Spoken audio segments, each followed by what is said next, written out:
A very good afternoon and welcome back to Jersey Tech Week. I hope whatever you've been doing through the middle of the day, it has been a good one.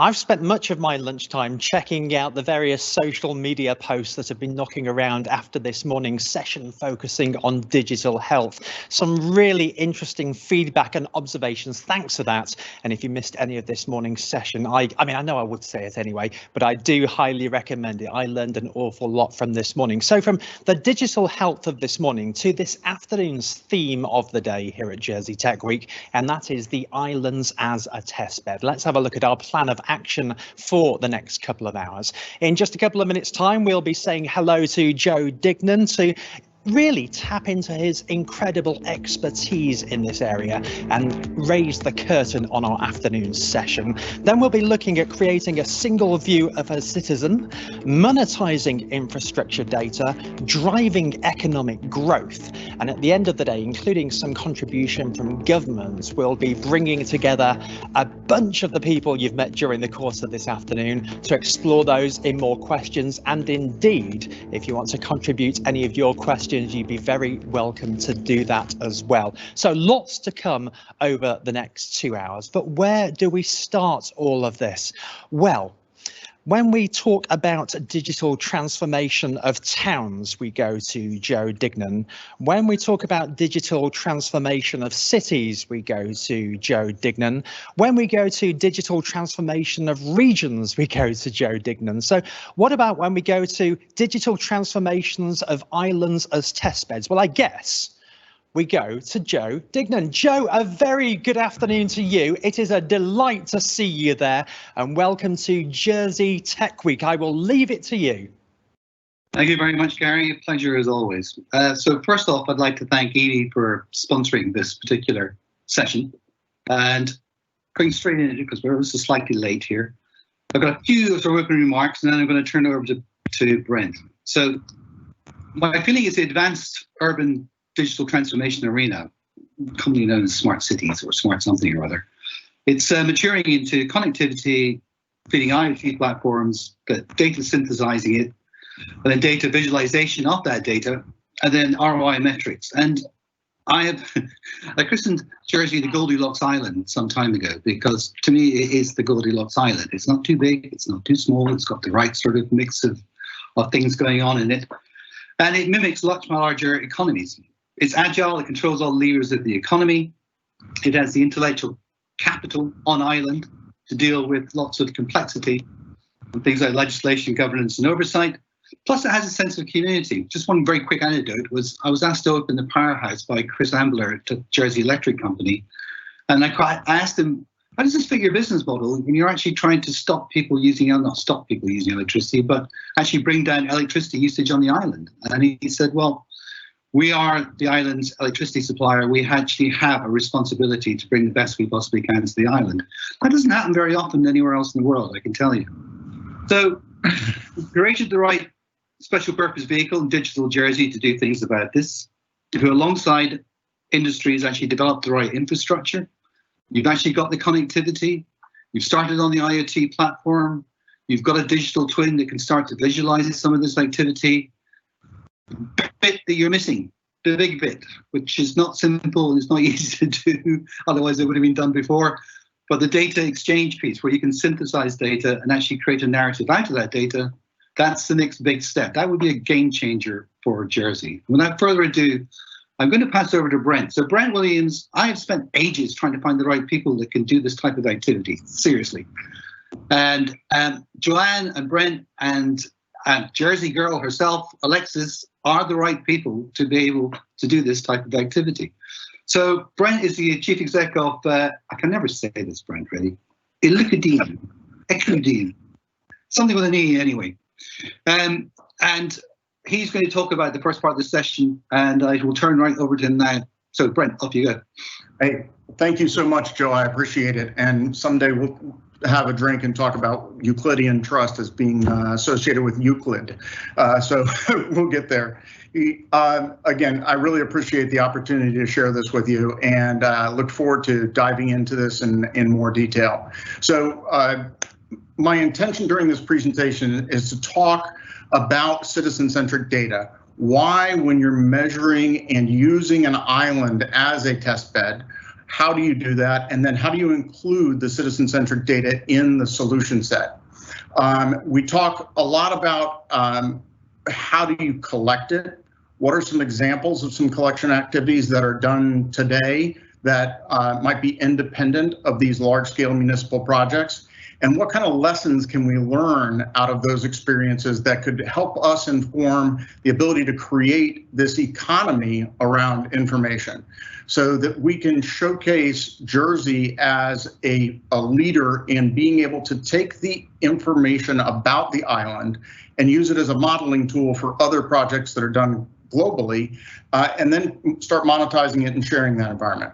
So with that, I'll step in and get to the next slide in the deck. And we want to at least create a model of why an island makes an ideal test bed.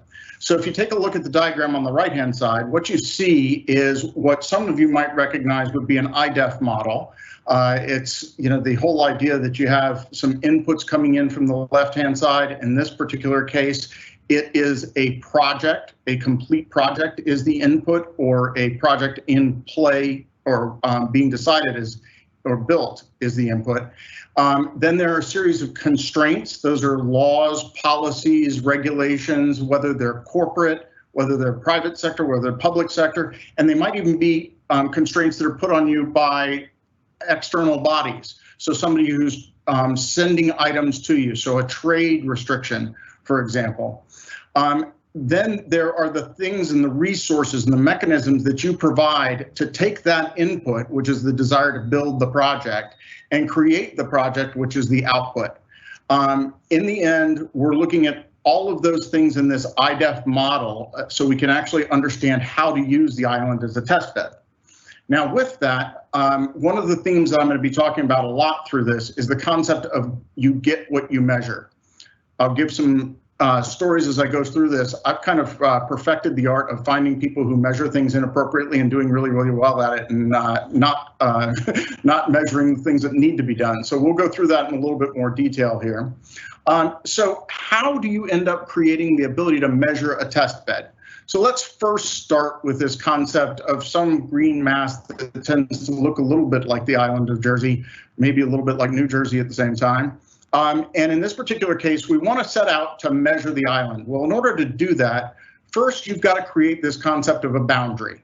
The boundary then allows you to create a series of metrics and visualization of things going in and out.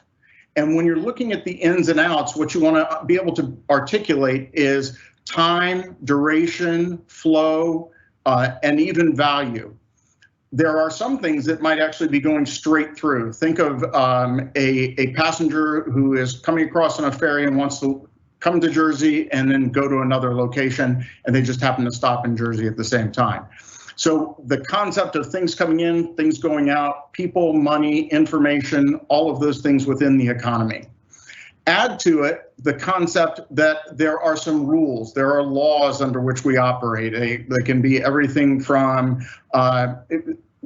continent-wide laws to local laws and laws in attached jurisdictions. And then there's a framework of, there's a framework of systems on the island that are used to do the consumption of the resources, use the benefits of the things that are provided across the boundaries, and then they produce work for the island or then become an export of the island. So information might be an export, processing might be being able to transport people around the island, and the system is the roadways at that particular point. With that, you can't leave out the concept of things that influence the process without you actually asking them to be there. So there are the things like holidays. A bank holiday in Asia might change what's happening on the island just because of the people involved, the funds transfers that need to occur. But you also have some things like pandemics that might actually cause changes in the way that you operate on the island. But there's a whole value set of understanding those things. But remember, you don't want to just record the date of the event. You've got to understand who the stakeholders are, the linked data, and the things that influence that information. But when you look at this at its very finite end, it's not just about the events and the data, it's about the individuals. Now, some people, when I start talking about individuals, they think that we've skipped one key element, and that is businesses. And if you look in the upper right-hand corner, businesses are people in the end. Whether it's your customers, whether it's your suppliers, whether it's your employees, in the end, when you're looking at these large scale, whether they're public or private sector projects, the people who are at the root of the measurement test bed become the measurement source. Did they get a desired function or an output, or was their input or output not desired? So as a piece of doing that, one of the things I'd like to do is kind of get into some of the things that drive the tangibility or intangibility of being able to measure at the citizen level. So we talked about that whole idea that there's a business, and that business might be a bio business, for example, or an eco business. There are those tangible effects that you put into place by implementing the business itself. And that might be reducing emissions, reducing, in this particular case, phosphates. And so these are tangible, measurable outputs. We're less interested in, for when we look at these large scale projects, those particular quantitative metrics and the impact on the individual. But what we're actually looking at is the tangible change in the individual themselves. So while the individual might want reduced emissions, what is the actual impact on that individual? And there are tangible and intangible impacts. So you'll see an example there, whether it's health or wealth or access or awareness of those things. At the same time, there's these intangible impacts. Wellness is a great example. Wellness is your own self-perception of your health in many ways. It could also be mental health, it could be wealth. A lot of things might fit into that value system for you. But you're interpreting this intangible improvement and tangible improvement in a higher level business or ecosystem. So please understand this when you're creating these measurement frameworks around citizens, that there are some things that you think you're doing it for, that you're measuring, but you're not actually measuring the impact on the citizen and the individual in a way that they would consider descriptive of the benefit that they feel from it. So with that, where can we get this citizen-centric data? Well, it turns out we've already got the data coming in many ways. First of all, there's the surveys. The concept that the individual is going to provide the information. It might be as simple as something like, has your trash service improved? But there are some very innovative solutions that are in the marketplace. For example, in India right now, they're using a measurement technique in order to determine what the pollution level of the Ganges is. It's a really, really long river, goes through lots of different territory in India. Instead of setting up $1 billion turbidity monitoring system of the river, they instead developed an app. There's always an app, right? They develop an app that you take a picture of the water, and it is able by reflectivity to tell you what the turbidity level or the sediment and silt level is in the river. So our citizens become the sensors. The secondary benefit of that is you get interest. The citizens who care enough to be able to go out and do those reports are people that are actually very significant in determining what's the population of people that this impacts. So remember, you can look at these individual metrics and lots of different strategies and approaches. One of the other things that you should look at is the use of personal devices. Now, we've always bounced back and forth on this from the terms of privacy and consent and deprivatization and privatization of very highly sensitive files. In the end, you get a lot of data out of these devices, one of which is the whole idea that you've got presence or you've got activity and duration. And sometimes you might use the digital device to establish the accuracy of the information that you have about the individual. So individual says that they enjoy walking on weekends. You can actually figure out when somebody reports that as an interest, how much of an influence it is based upon how often they get to do it.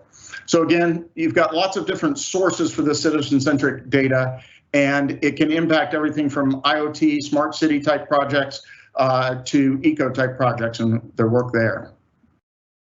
This isn't new.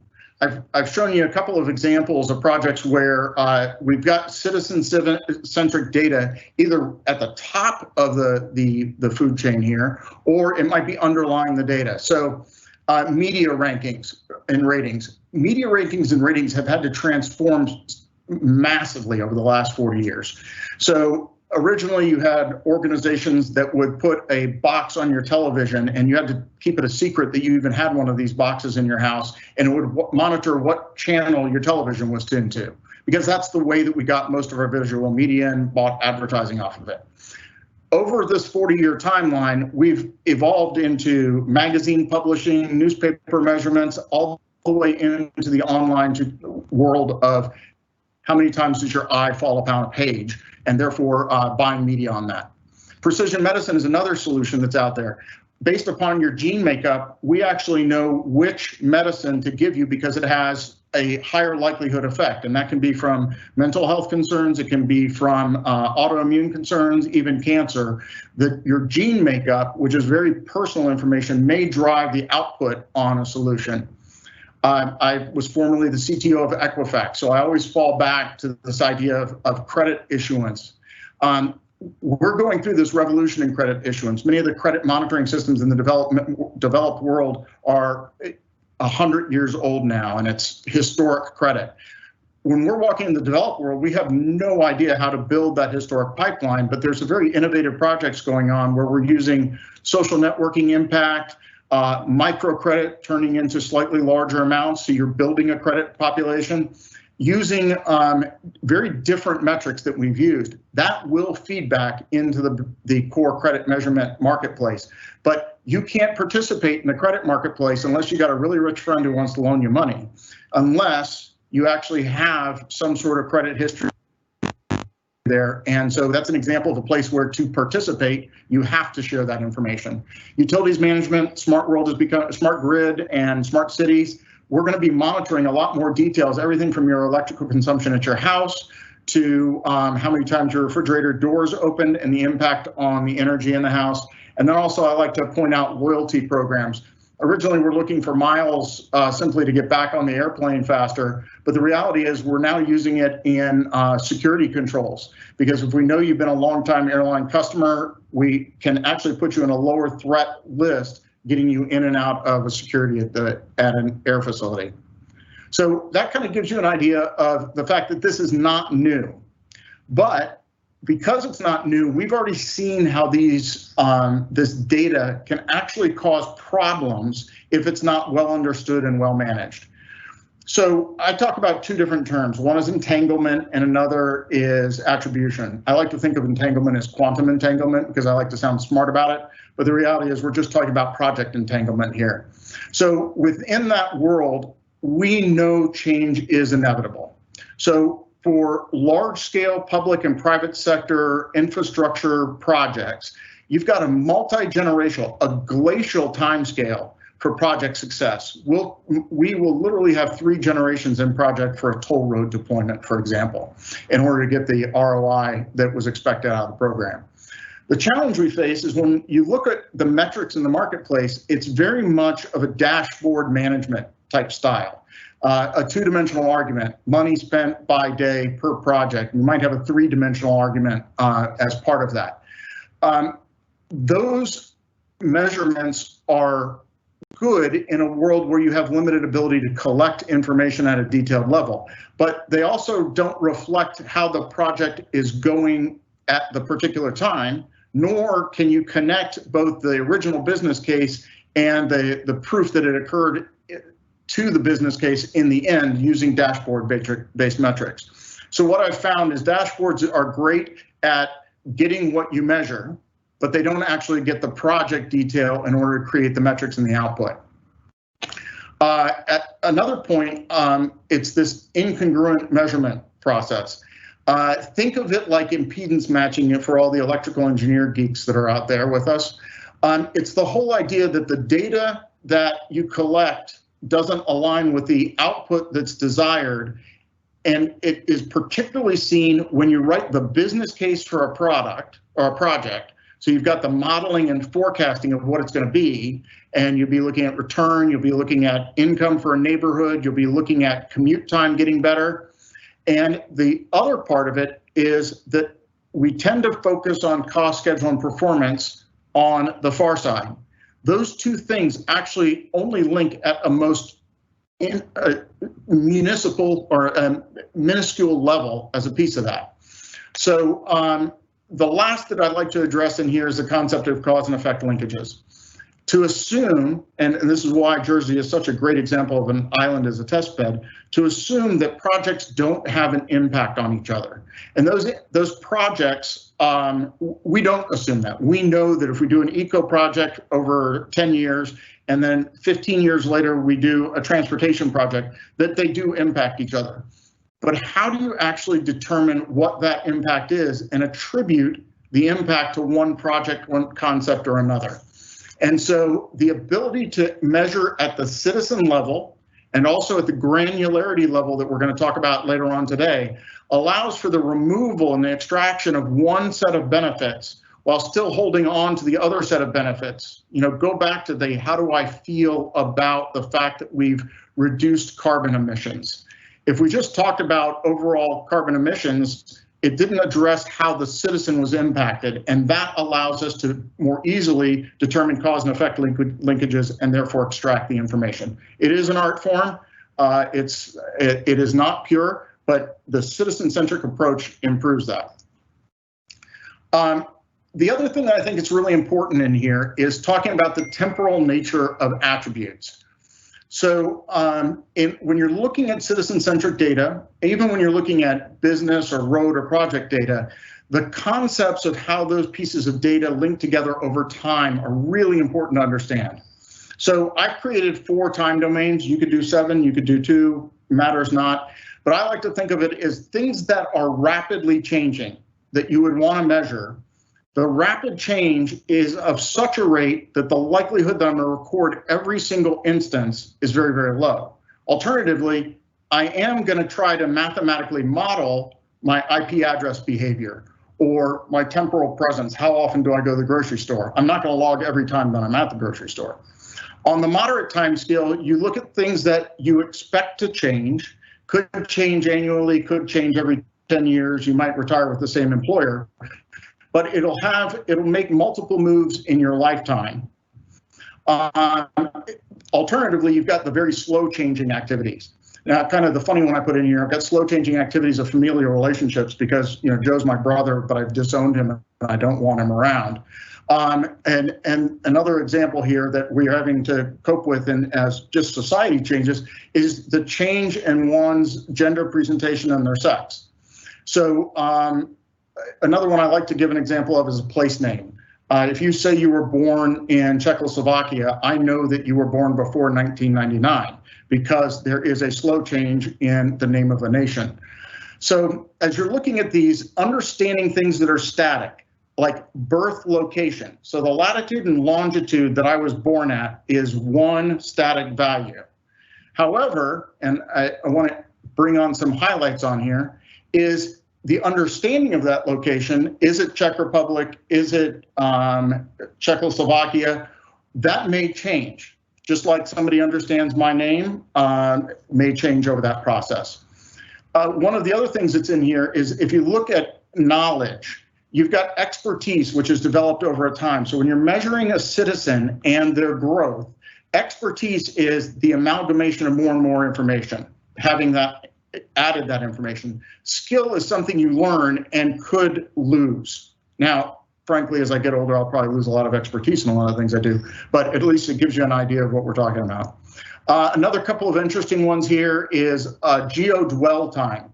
If I have a series of IoT sensors, I need to be able to determine where you are, who you're connected to, those things. And so I can measure alternatively where you self-report you are, and I can figure out if that's true. So if you say that you go to school every morning, I should see your mobile app reporting that you are at school once a day during school year, but you won't be there when school is out, as an example. So lastly, one of the interesting ones that we've determined here is moderate events can occur in parallel. slow events can occur in series. So if you change your gender, you really only can be two genders at once just based upon who you're socializing with, but literally you can only be one gender at a time biologically. Then at the same time, you've got parallel.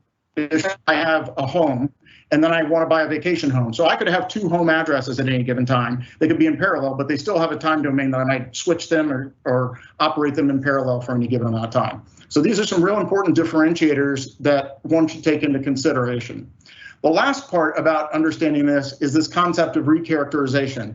If you want to create a framework where you can understand the way citizen-centric data, and actually any data relates, is this capability to recharacterize it over the evolution of a project. So if we're talking about a multi-generational project, the way we measure the eco output might be moved from fuel consumption by vehicles to electricity consumption by vehicles. But you've got an impedance matching there because we cared about the fuel consumption because we were concerned about the pollution in the environment caused by the vehicle. The electrical power in a vehicle doesn't actually cause the directly the environmental impact. What does cause it is the power generation and the efficiency and the carbon output by that process. So as you change over time in a large-scale municipal project like a new ferry dock, you're going to actually have to change the metrics to see how something evolves.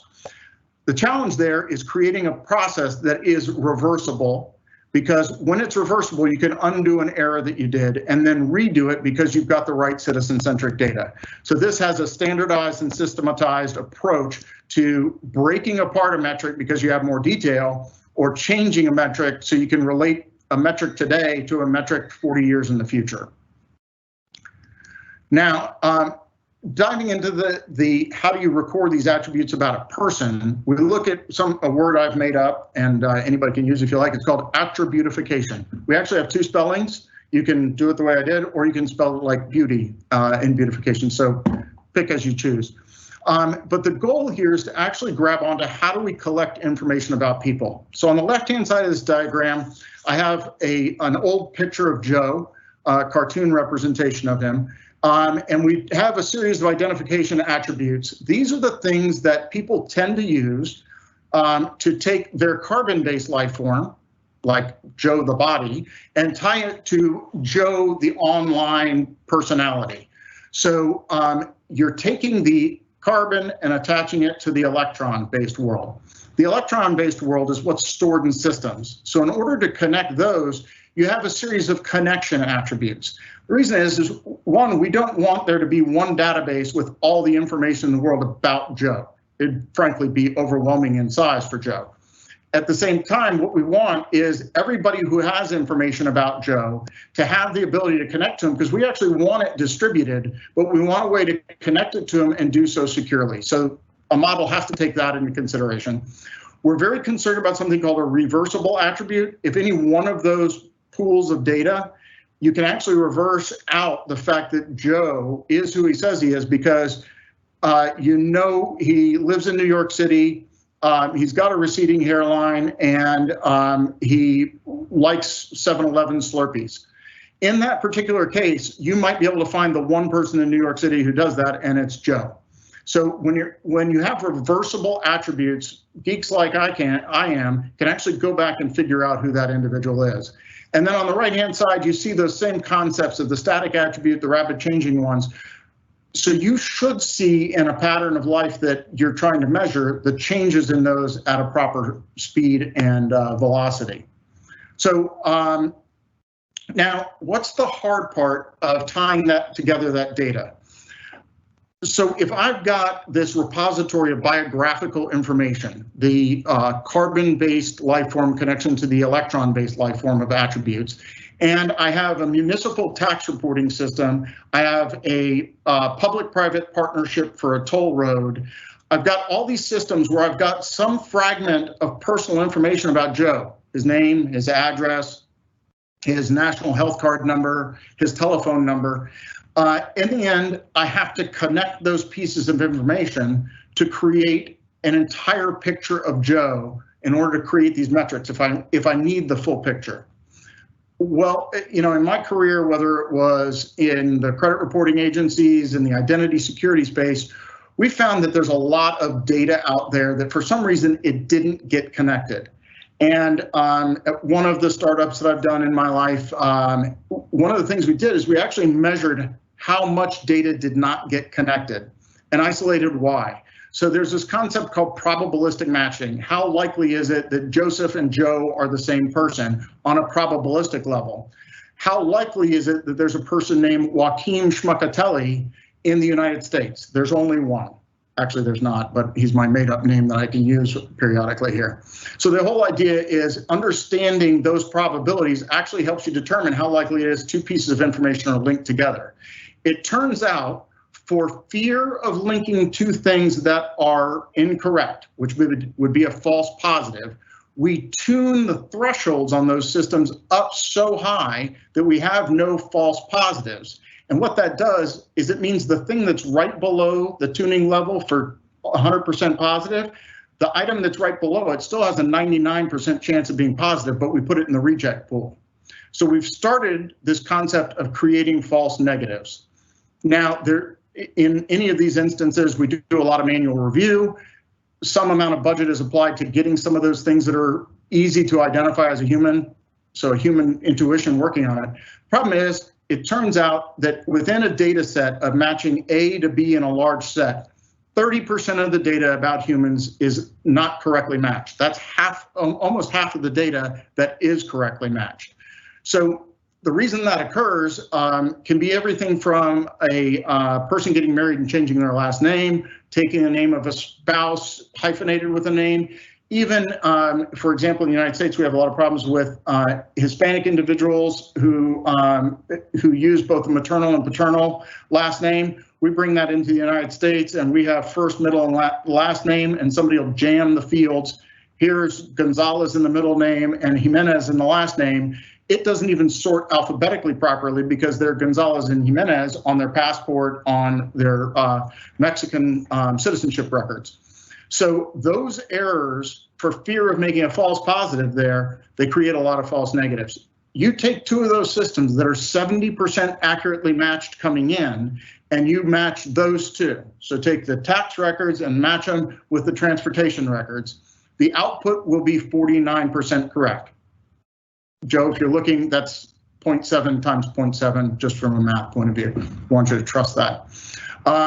So you'll see this pervasively inside the enterprise because you want this data to be accurate in order to have a full picture. You see it in longitudinal healthcare where you want the entire record. You don't want to leave out part of the person's life.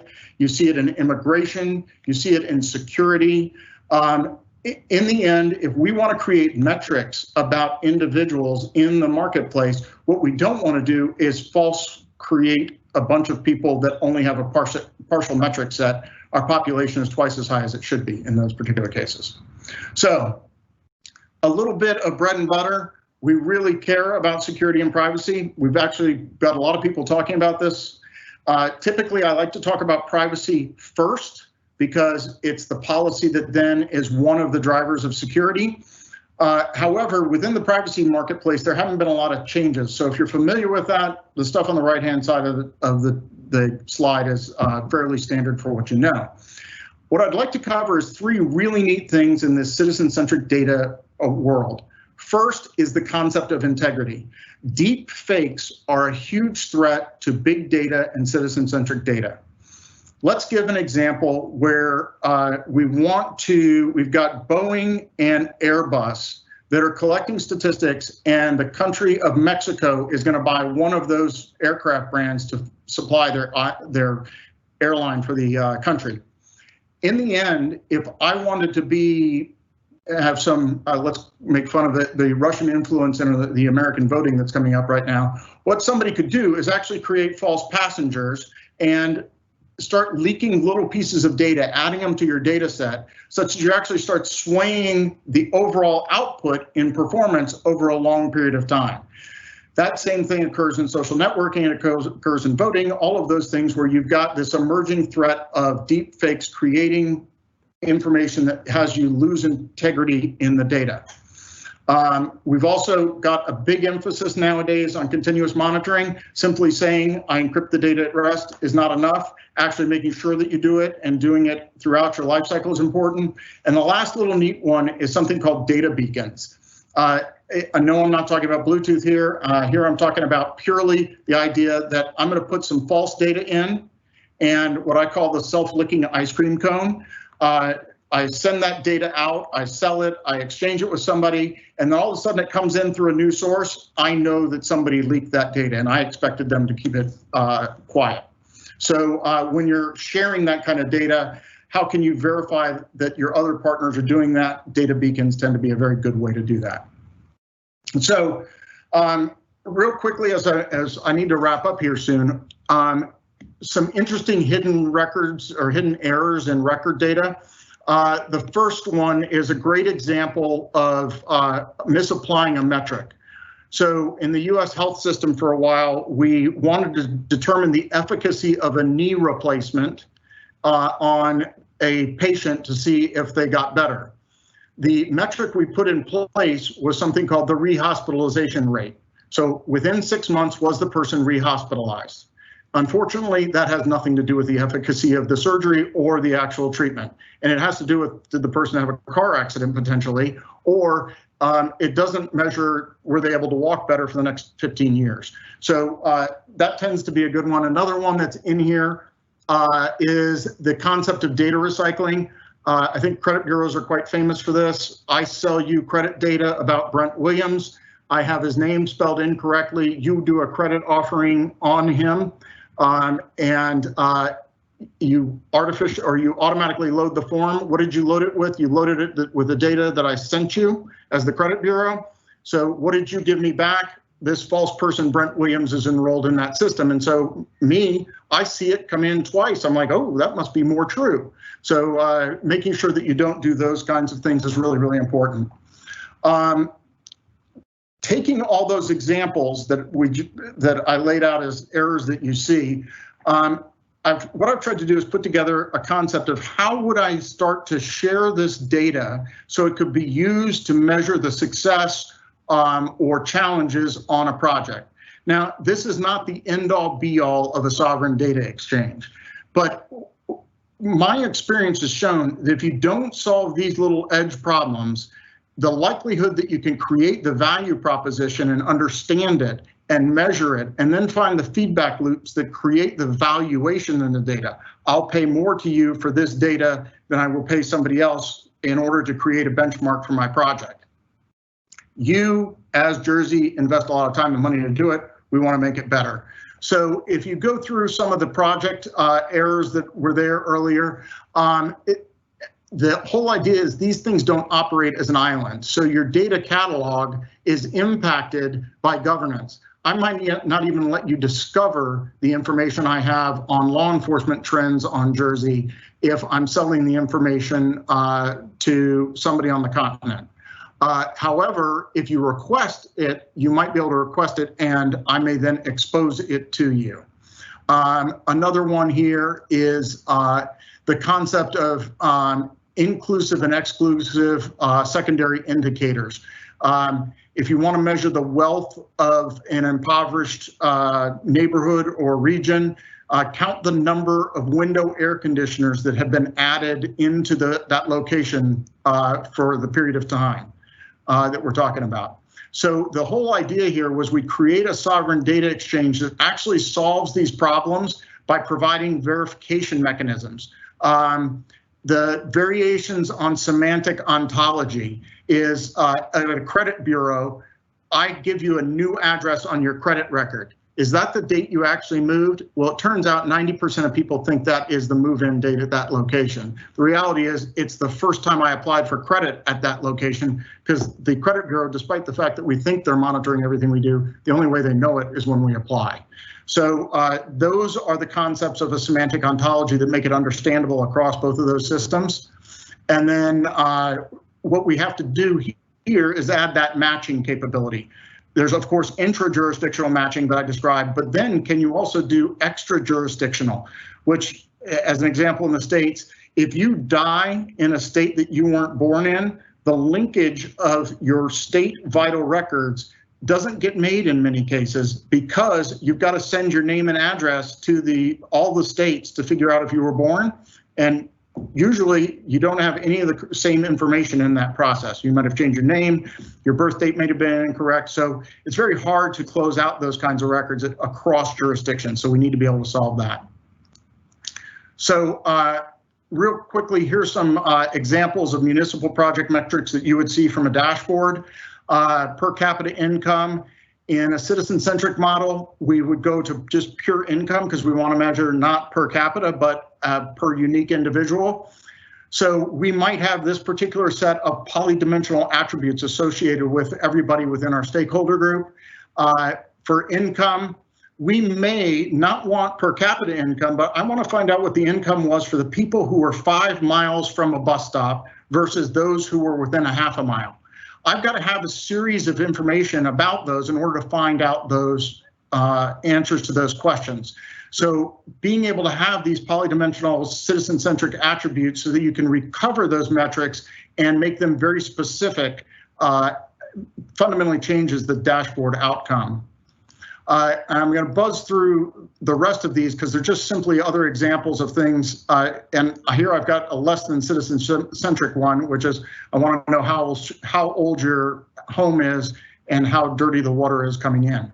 So, it's creating those metrics so they make sense in the world that you're measuring. Now, one piece of technical geekdom that we need to do, relational databases don't allow you to do this very well. So you've got your ID. My first name is Jeffrey. I work for Smith, SARL. Lo and behold, I'm also known as Brent there at Smith, SARL. My data just duplicated because I have 2 different first names. Then I shifted and moved to Johnson Limited as an employer, and they also had both my names. So my one record became 4 records, and this happens on a massive scale in identity databases. Instead, we need leadership to ask new questions, to get new things out of the data models. So you have graph databases that link nodes and actions together. So my employee number 123 is linked to having a first name, and it's either Jeffrey or Brent. And then I have 2 employers, and those 2 employers used those names differently. And so it's all about having an attribute of companies, which are the diamonds, first names are the squares, and IDs that are 1, 2, 3. Gross oversimplification, but it should give you the idea, if you're not technical about these things, the fact that there's a different way to store this data to get the right answers out of it.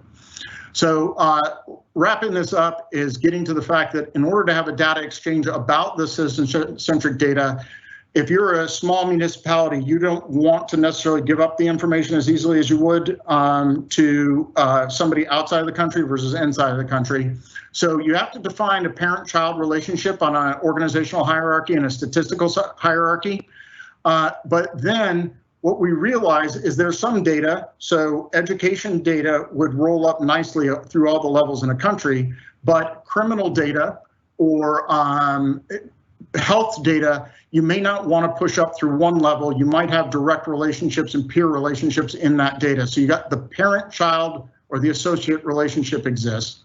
The other thing you've got to accommodate in a data exchange is those instances where the local municipality might deal directly with another municipality without going up to a higher level of aggregation. So here, the red country and the green country get together and decide to share information, even though the EU doesn't want it to or doesn't have a standard on how to do it. So in closing, the island does provide this incredible test bed because it's easy to bound. It's you can see that change, and it's particularly easy to see that change because the citizenry is easily definable and all being impacted by smart initiatives, eco initiatives around the island. It's definitely not new. Citizens are used to it, but they still expect to be able to opt in and opt out. But if you craft the analytics in the right way, you can get to the point that you're actually measuring project value. It is not one trick pony that's easy. It takes a lot of work to get there. That work is summarized by fundamentally changing the data models, your data acquisition approaches. How do you handle privacy and data retention and ways to obfuscate it? The metrics and benchmarks actually have to change, and the way that you learn can now be much more precise, which is really important. In the end, none of this occurs without leadership and policy transformations, where the leaders need to ask new questions because they have the ability to have the data collected to do that. And you should expect those new answers and new ways to show you that information. You've got more ability to do an island-wide strategy about calculating ROI, and it then puts us in position to lead the formation of what could be the very first sovereign data exchange, where you set the example, not that it's a done deal, but at least it's the first attempt at creating a sharing infrastructure where you can value the data that you retain and store. You invest a lot of money in putting it there. You share it as benchmarks for other projects globally. So with that, I'll stop. Thank you for the opportunity to share this whole project with you. I look forward to more.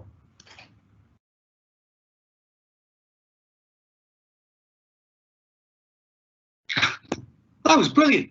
Thanks a lot. I really enjoyed it. Happy to be brilliant for you. Yeah, it's grand. So I've got my running order that Gary's going to jump in here, but if Gary's not going to jump in here, will I just introduce Joanne? Well, I tell you what, given you've queued me up so beautifully, Joe, I will do as I'm told, and I will jump in here. Joe and Brent, thank you so much. My new word of the day is attributification. Absolutely adored that.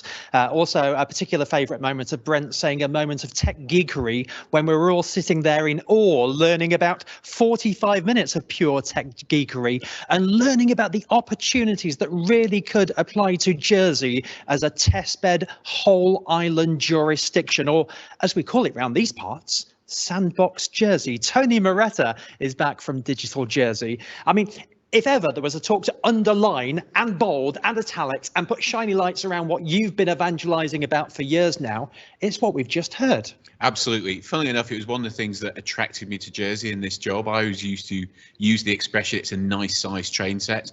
Doing things in much bigger, complex environments, countries, is very difficult. There's so many layers of decision making. And one of my favorite tech projects I've been involved in my career was testing technology on a university campus, where you could get all of the shops and the library and all the facilities, you get all the students, all the staff, and you can really get behind the test of a technology. And it's really important to Jersey for a number of reasons. It's a good way of attracting people here to test their technology. They get a benefit and they get a taste of what we have here. You know, some of them will stay, get more involved in what we're doing. And also, as in a small place, we're not going to generate all of our own solutions to some of the problems we have. So attracting clever people here with new tech, where we can get an advanced use of this technology. And a good example we've had is the air quality sensor through air sensors. We've seen it with IoT technology with companies like Sony. We can get a bit of a preview and understand ahead of other jurisdictions how we can use this technology to solve challenges we have here in Jersey. And I think a really important observation, particularly for those watching from elsewhere in the world, is that there might be some jurisdictions with 38 layers of bureaucracy. Actually, the way I describe Digital Jersey to people is, first of all, there aren't 38 layers. It's a pretty small structure, but also you remove the roadblocks. Well, one of the great things government did in setting up Digital Jersey is they set up an organisation at the interface between the public and the private sector, which means we can work with both. And in Jersey, government still owns or controls a lot of the different infrastructure out there, the utilities. It does it at arm's length, which is great. And so you get this Jersey PLC approach to things. You can get to the right people very quickly, and they want to solve problems in Jersey as well. There's that Team Jersey mentality of working together. They're not competing, and you don't get that in a lot of bigger countries as well. So we can play a unique part in getting between those sectors. People come here, they're always amazed that they come here for a couple of days, they get the key meetings with all the right people with very, very quickly.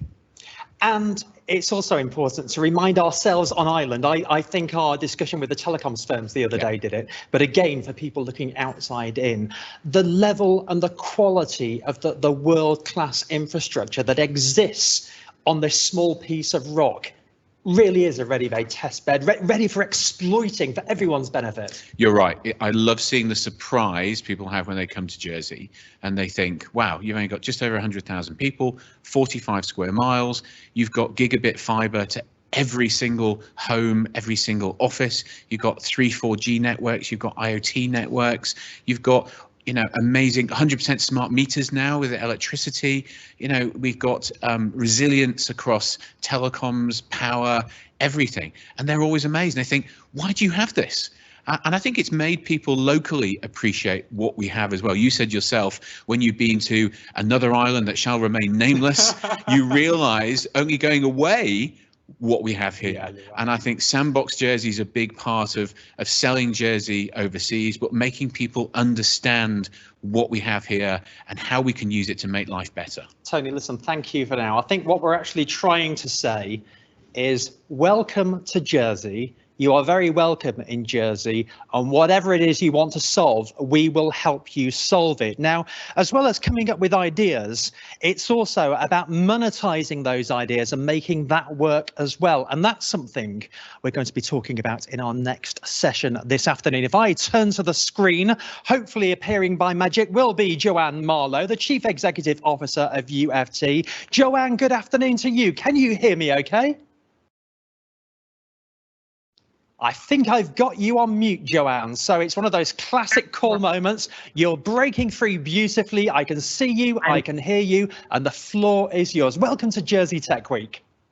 Thank you so much. I appreciate it. And boy, I got to tell you, it's always a pleasure to follow Brent. Brent is one of the most brilliant minds I've ever seen in data, and I've had the pleasure of working with him for the last 4 or 5 years on a number of projects. But I'm going to take you guys a little bit different direction here today, and we're going to lay a little sauce on the goose that Brent just put on the table. He explained with tremendous efficacy the depth that data now has developed, the gathering of data, the positioning, and the analytics surrounding the data. It's absolutely wonderful, but when it comes down to it, you get down to the practical applications of how and what you do with that data to actually make money. And oftentimes that, unfortunately or fortunately, is really the driver for most people. And anyway, when we look at the best and most efficient way to incentivize people to cooperate with regard to delivering their data voluntarily and or just allowing access in general, it comes down to credit and it comes down to money. So we talk about unleashing liquidity and infrastructure investments primarily because going to exactly the big data type comments that Brent just made, big data is what drives infrastructure. You need to have it if you really want to go, as Brent said, into that multi-generational perspective of really being able to track a project, understand a project, and monitor that project for up to 3 generations while it starts to pay for itself. That is critical to bringing investors to the table and to keeping the flow of capital moving.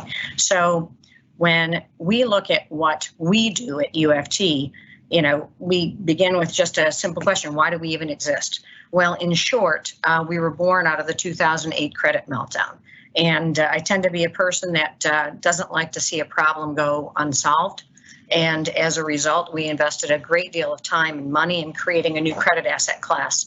And frankly, I chuckled when we did our first issuance because we were told very quickly by a number of the numbering agencies, national numbering agencies, that we were the first non-derivative based credit asset class in 30 years.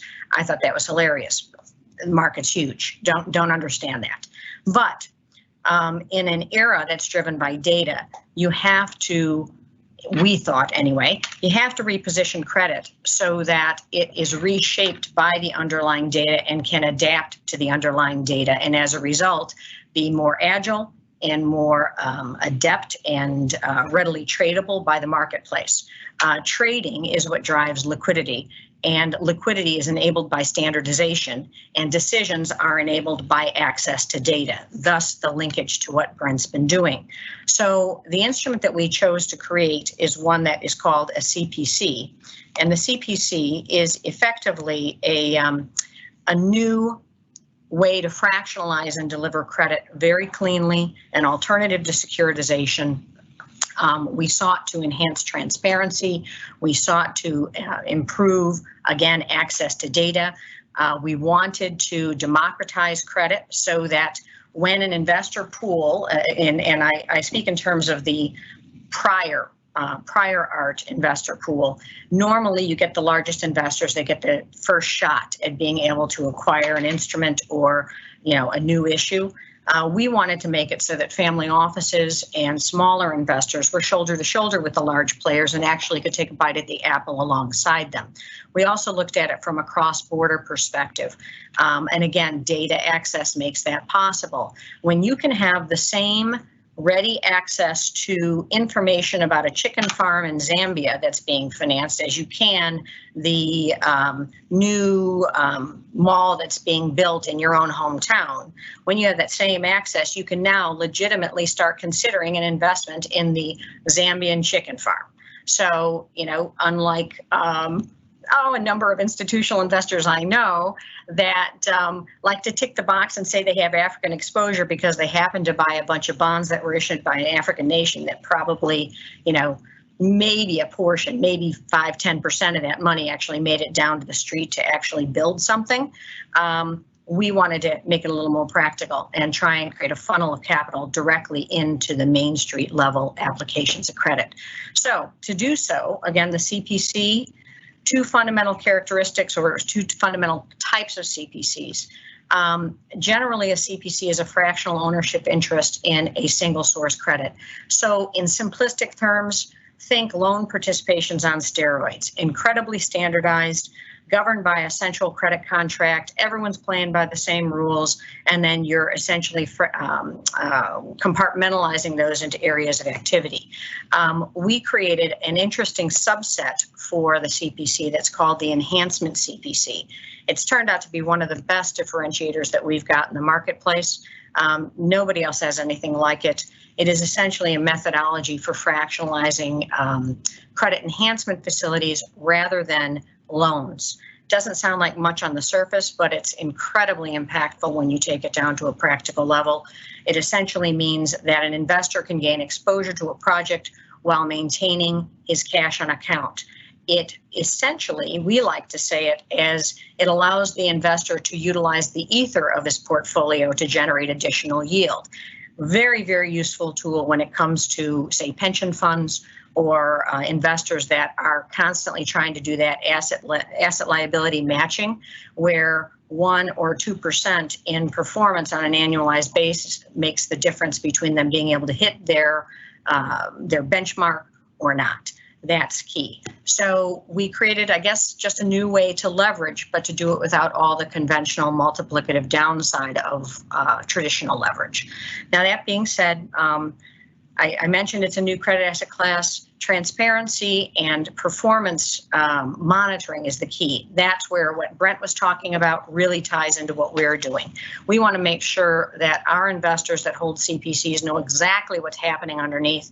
Anyone that survived 2008 knows that that was the biggest problem. That was the biggest indigenous problem to the crisis. When you can't identify what's really happening, when there's a trustee or someone sitting between you and what's happening at the underlying level, you can't make a decision. You can't price. You can't sell. You can't do anything without just making a throw a dart at the wall type guess as to what you really want to be doing. Now, that being said, I mentioned common governance and standardization, all critical towards improving liquidity in the market. And that, again, is the thrust of what we're getting at today. Here you can see we've developed about 26 different products, in that sense, conceptualizing the idea of the CPC in 2009. The ones that are really applicable to what we're talking about here with regard to infrastructure and getting larger projects done You'll see the ones highlighted in green. We talk about trade finance and the utilization of the trade enhancement CPC. We talk about infrastructure and infrastructure enhancement CPCs. And then finally, products that are called the special enhancement CPC, which is kind of a hybrid between equity and debt. And then finally, the pure equity play, which is in itself almost oxymoronic, that we have created a means to execute a private equity transaction within a credit framework. Again, most fund managers head spin off on that one, but that's neither here nor there. It creates a really wonderful leveling of the playing field for entities and companies that are looking for the opportunity to more, how should we say, I guess the term would be more agilely or more efficiently tap into the private equity marketplace. So with this being said, and I think I might be frozen here. Let's see, here we go. We're talking about the two infrastructure tools, and we'll just put them both up on the screen here. The infrastructure CPC, that is what we'd call the basics, okay? You create an infrastructure loan, you take it out to the marketplace, and you allow investors in the market to come in and take little slices, all pari passu little slices of that credit. It's simple, it's easy, and it makes infrastructure, which are normally massive multi-year projects, into bite-sized pieces. The infrastructure enhancement CPC, I personally think, is the point of entry for investors into the infrastructure marketplace. It has, because of its fundamental functionality as an enhancement product, and mind you, I am very cognizant of the fact that I'm not going into great depth as far as what that really means and what that looks like. So I'll just put a footnote here for anyone watching that really wants to understand what an enhancement CPC is and what it does. Please just visit our website. There's a lot of material there will be very helpful. Just an aside, that's uftcf.com. But infrastructure enhancement CPCs allow investors to come in and with a letter of credit, provide credit support, long-term credit support to enhance a project and use that letter of credit also as the purchase consideration to buy that security. What they're buying is a yield stream without actually expending any cash except for the cost of issuing their letter of credit.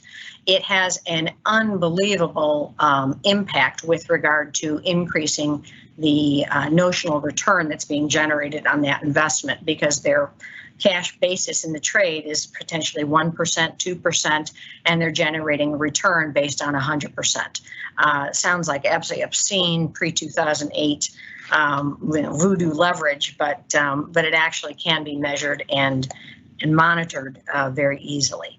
So with that being said, let's go on to our next slide here. This is what's really happening with an enhancement CPC. And the reason I'm focusing on this a bit is that when you talk about liquidity, liquidity just doesn't happen overnight. It happens as a market matures. As a market matures, as volumes of instrument build, as market makers enter, traders enter, as strategies are developed, that, you know, it takes nothing but time and creative people to come in and address. That's when liquidity in a conventional market is matured and functional. In the meantime, the enhancement CPC allows for, and I'll go with Brent's schema of creating terminology. We created a term called implicit liquidity. And essentially what it means is that, as this diagram shows, you've got your baseline, you're the investor, and you've got your baseline of cash investments, your normal portfolio of securities, bonds, and anything else you've invested in. You are going to now want to buy an enhancement CPC in infrastructure. So what you're going to do is issue your letter of credit against some portion of your underlying portfolio.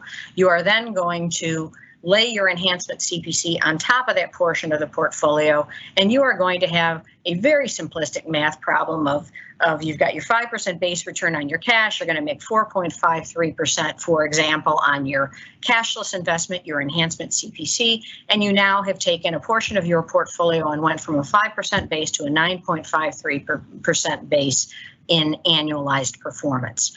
It's a very simple concept. Took a long time to get there to actually make it work that way, but it is something that I think is going to be very, very valuable going forward, and it also will be something that will be the interim step as liquidity in CPC starts to become more pronounced. And ultimately, and I love the fact that we're talking about the creation of a data exchange here in Jersey, because really what we're doing with the CPC has always been towards driving to how to create a true liquid credit marketplace that is welcoming globally, but also generates true liquidity, and as a result, hedging mechanisms and all sorts of great other things that go with the creation of an exchange. So that being said, let's just talk real quickly about all the wonderful things that Brent touched on with regard to underlying data and how it can be applied. We created a thought process around the idea of utilizing underlying data to create consequential triggers for an infrastructure project.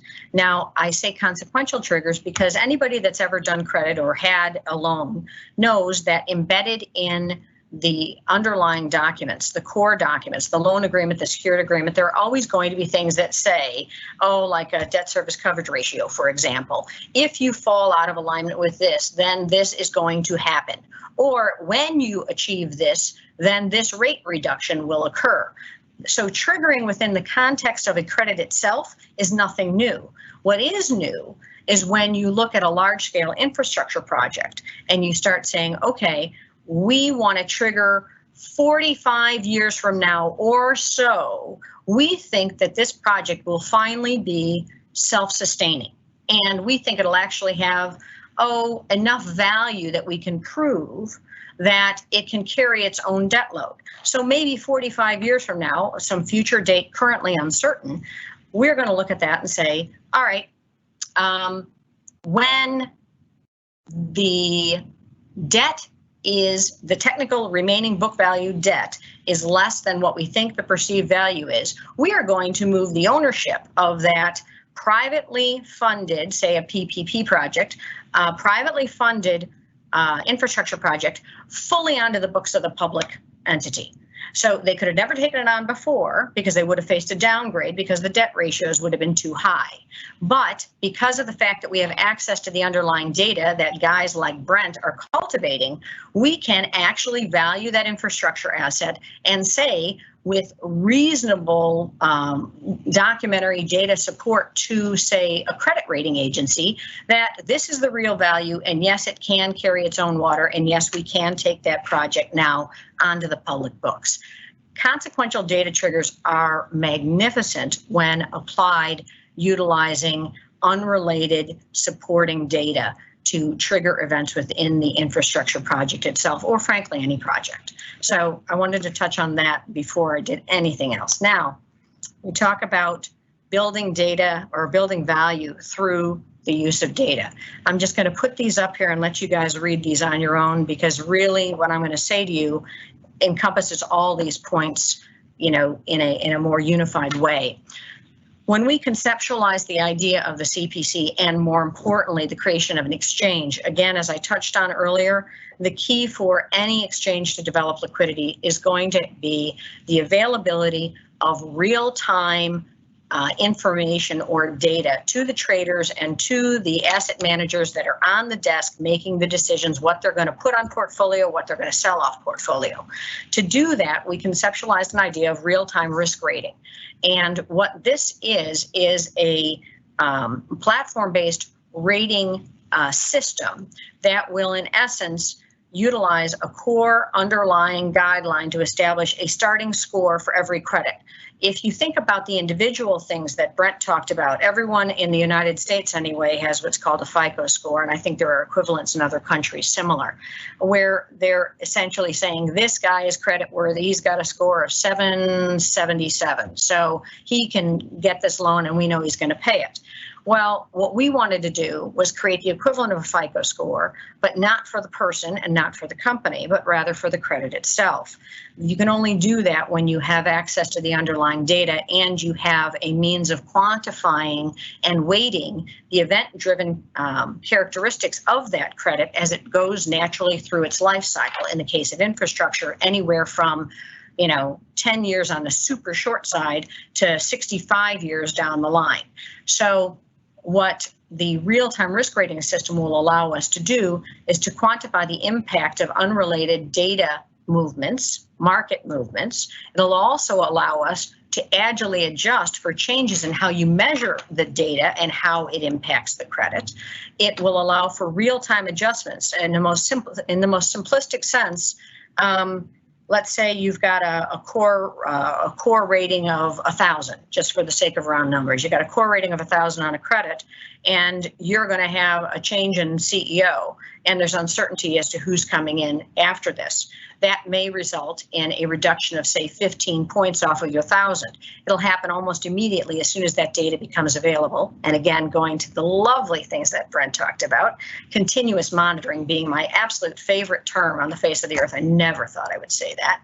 But the idea that you can see on a real-time basis what is really happening with that credit is absolutely stunning and impactful to what you can do for people in the marketplace. They have to make a decision.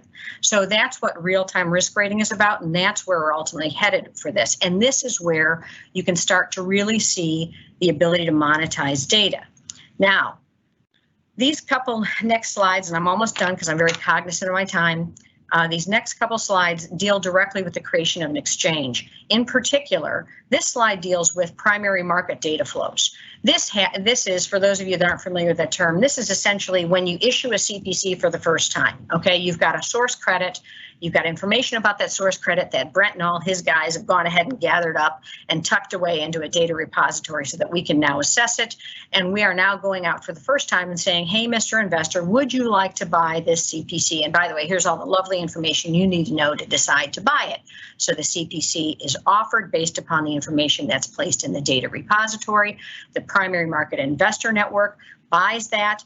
And then ultimately, as we go further down the line and the base of underlying data builds and the secondary market for that instrument builds, they have the opportunity to turn that CPC towards what will ultimately be the exchange members that want to buy that seasoned CPC a year into its issuance, half year, whatever, after there's performance data changing its value and there's money to be captured, okay, there's returns to be captured or profits, whatever you want to say. All of that goes into just the underlying. There's where Brent did his homework and we built the core base of data. Now, this next slide, I love this one because this is where you cut everything else away and you say the idea of creating a digital exchange is actually embodied in this slide, which doesn't really look like much, but I'll explain what it is. So you've got a lot of key players that are the interested parties in how this is going to work.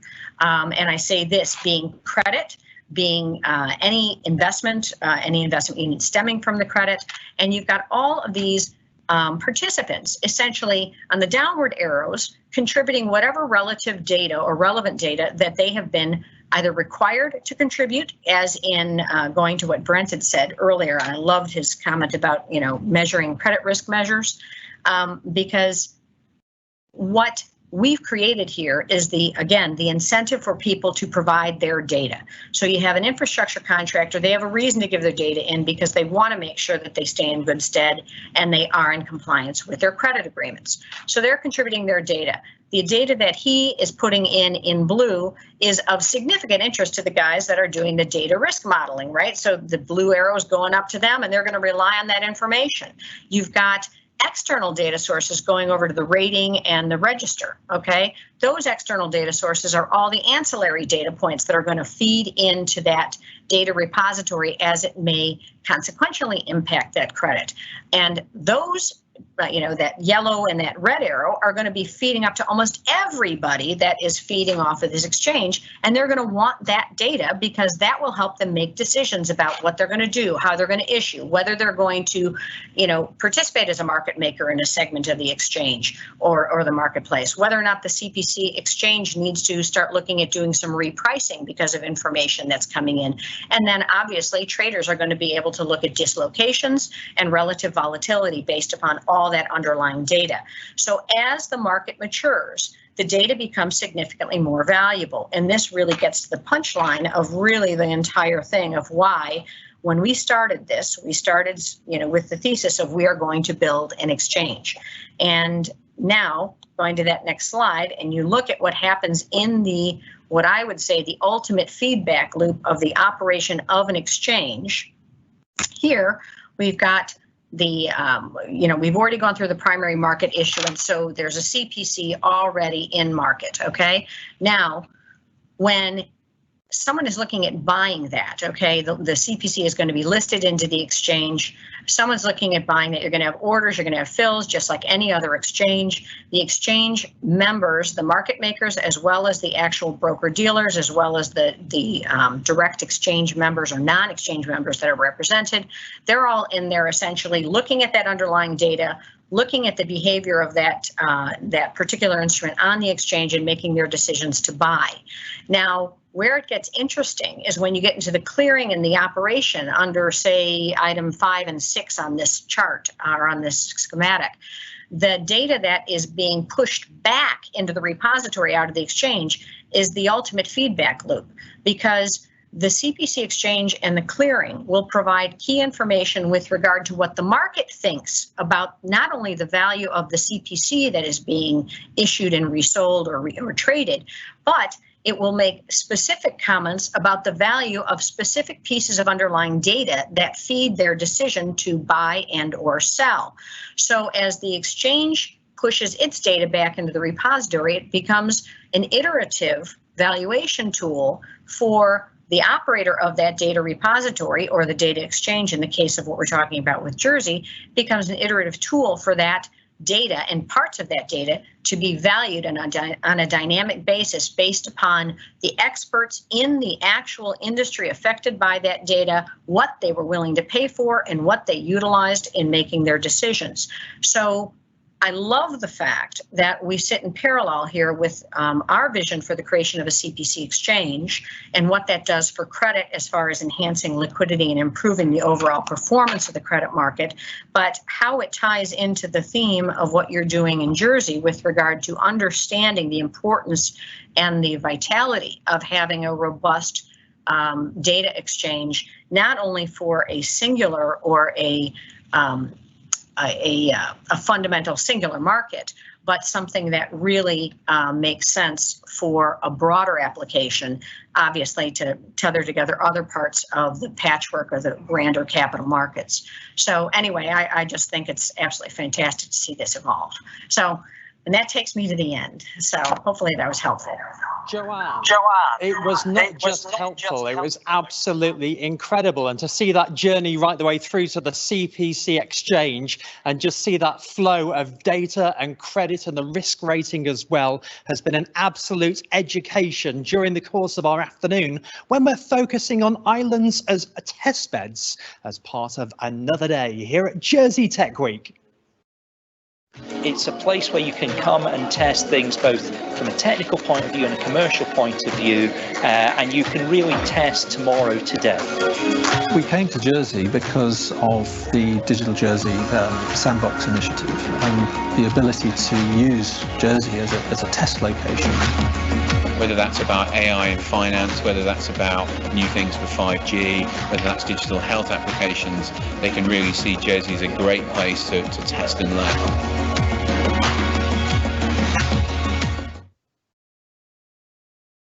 So what are the models we can use to drive more economic growth? Let's speak to another of our presenters this afternoon, learning more by the minute. And this time around, we're heading to Lapin Limited, which helps organisations extract value from their data. Alexis Winter should be with us now. Alexis, good afternoon to you. How are you? I'm fine, thank you. It's nice lovely to have you with us here at Jersey Tech Week, and it's all yours. Okay, great. Thank you so much. Okay, for those of you that I don't know, I thought I'd just introduce myself. I'm Alexis Wintour, as Gary said, and I founded a business last year working on new data governance models which support organisations to share data responsibly, and Lapin's actually incubated in Sandbox Jersey, so I'm very privileged to work with the Digital Jersey team on this idea. I've also had the privilege of working with the Web Science Institute at the University of Southampton, and Lapin is the business impact partner for a number of projects with the university, which are really to do with large-scale multi-party data sharing, which is the topic of this discussion. So we investigate different solutions to incentivize data providers to provide more data, because we know that a very little amount of data is actually shared, and if it was, it would unlock a number of things. We published a number of these findings, and one of these models I'm going to talk about today because it's really relevant to the thinking around the sovereign data exchange. So if we just take a step back, when the new coronavirus was first identified in China, it took scientists a few days to sequence its genome, and by March this year, the results were published worldwide for everyone to use. And this data proved itself to be essential because it contained vital clues about how the virus evolves, how it spreads, and how it can be treated. In fact, this speedy publication gave the world an advantage in the race against the pathogen, for example, by bringing forward vaccine testing. And it's this type of rapid global action to a health-related problem that's never happened before, but has actually included advanced collaboration and cooperation between the private sector and governments, as well as regulators. And this is at an international scale. So it's clear that scientific progress relies on creating comprehensive databases which are made available for data analysis that allow the researchers to turn data into knowledge. And in this case, the clock is ticking. So the pandemic has done an excellent job, I don't know whether I can say that, but anyway, in turning the spotlight onto data sharing. And from this process being effective, there's the ability to reveal new discoveries, to train artificial intelligence, to improve products and services, and that's particularly apparent within the pandemic. But it's not just in health that more sharing of data is actually required. And we've just seen in Joanne's presentation and in Brent's, where the ability to manage risk and to identify correlations really in such different data streams and to find patterns that can only be seen through large-scale data sharing is absolutely critical.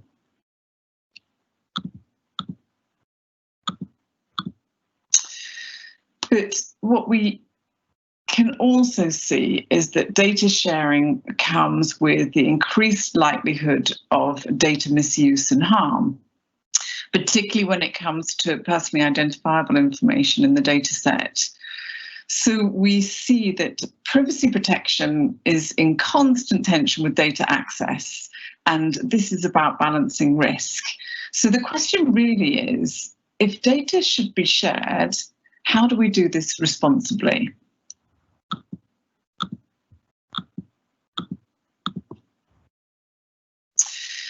And in asking this question, I think it's really important that we don't just debate about how large data sets, say those in government, are safely unlocked and shared. And this is about a much wider opportunity, because we know some of the largest data sets in the world are owned by only a few companies. And the trend is that more organizations are investing heavily in big data and artificial intelligence. So we can see enormous growth in that market. And we know that in terms of smart cities and IoT, for every second, all over the world, there are 127 devices connecting. So this is just absolutely exploding, and it's a 21st century problem.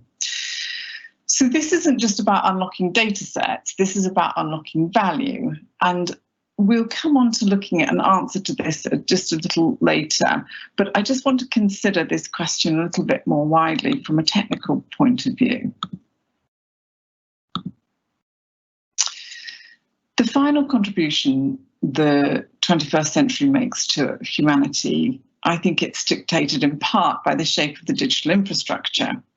So we know that technology has a really important part to play, but alone it's not the answer. Good stewardship of data is crucial for human flourishing, and our current infrastructure for data sharing is influenced by the framework in which it operates, including the tech industry's values and business models, and by the absolutely critical influence of governments and their policymakers and researchers which inform them and enable new models to form. They do this partly through making rules and also by establishing standards.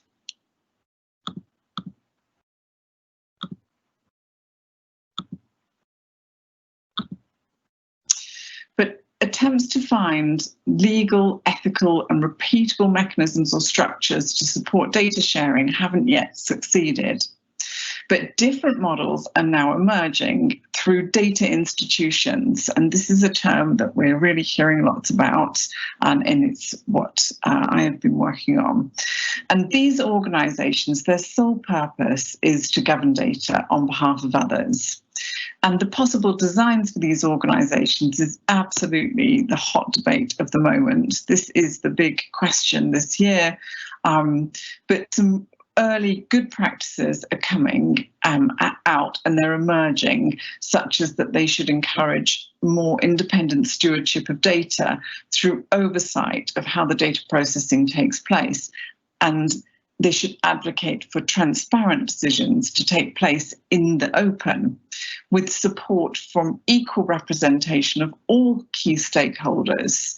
So any model that creates the opportunity for collective decision making, which includes for a voice of the individual where there's private information in the data set, that will increase trust, and therefore it will incentivize sharing.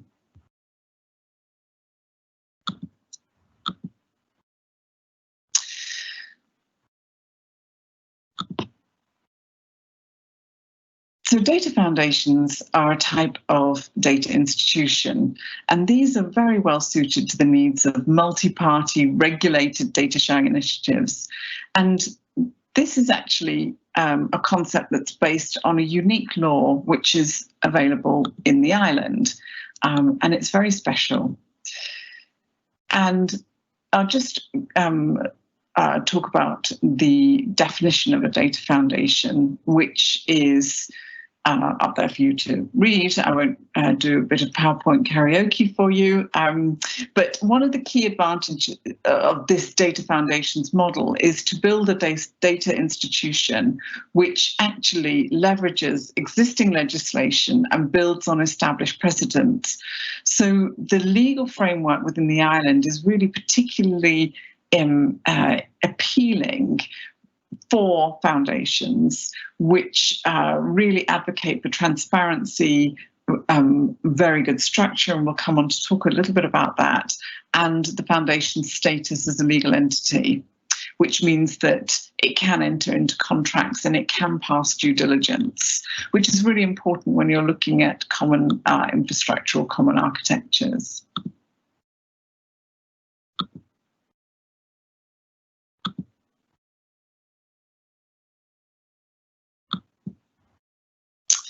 So just a little bit about what's inside a foundation. It's based on the foundation's law in the island, but when we apply it, we can see it within a data structure itself. So you have three core roles. You have the data provider, the data user, and then the data guardian, which in a data structure is the independent data steward, and that's very special.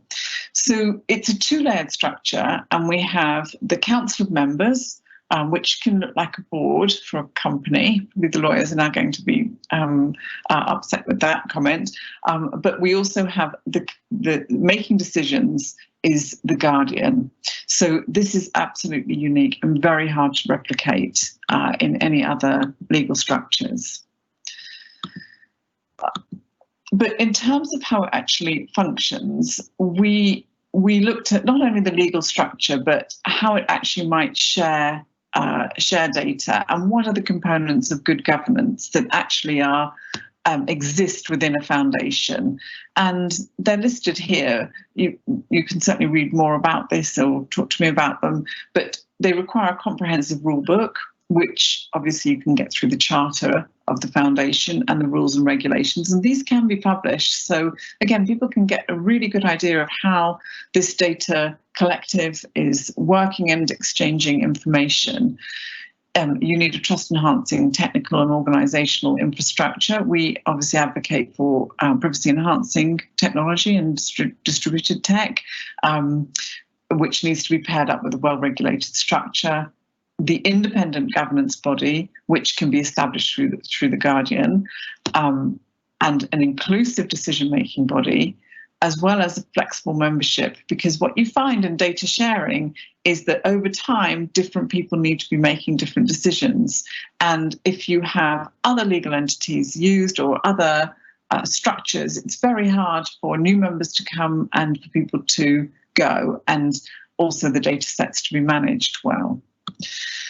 I did say that I'd talk a little bit about the Guardian because it's so unique. And in this model, it forms a really critical element because this role can actually veto decisions of the council.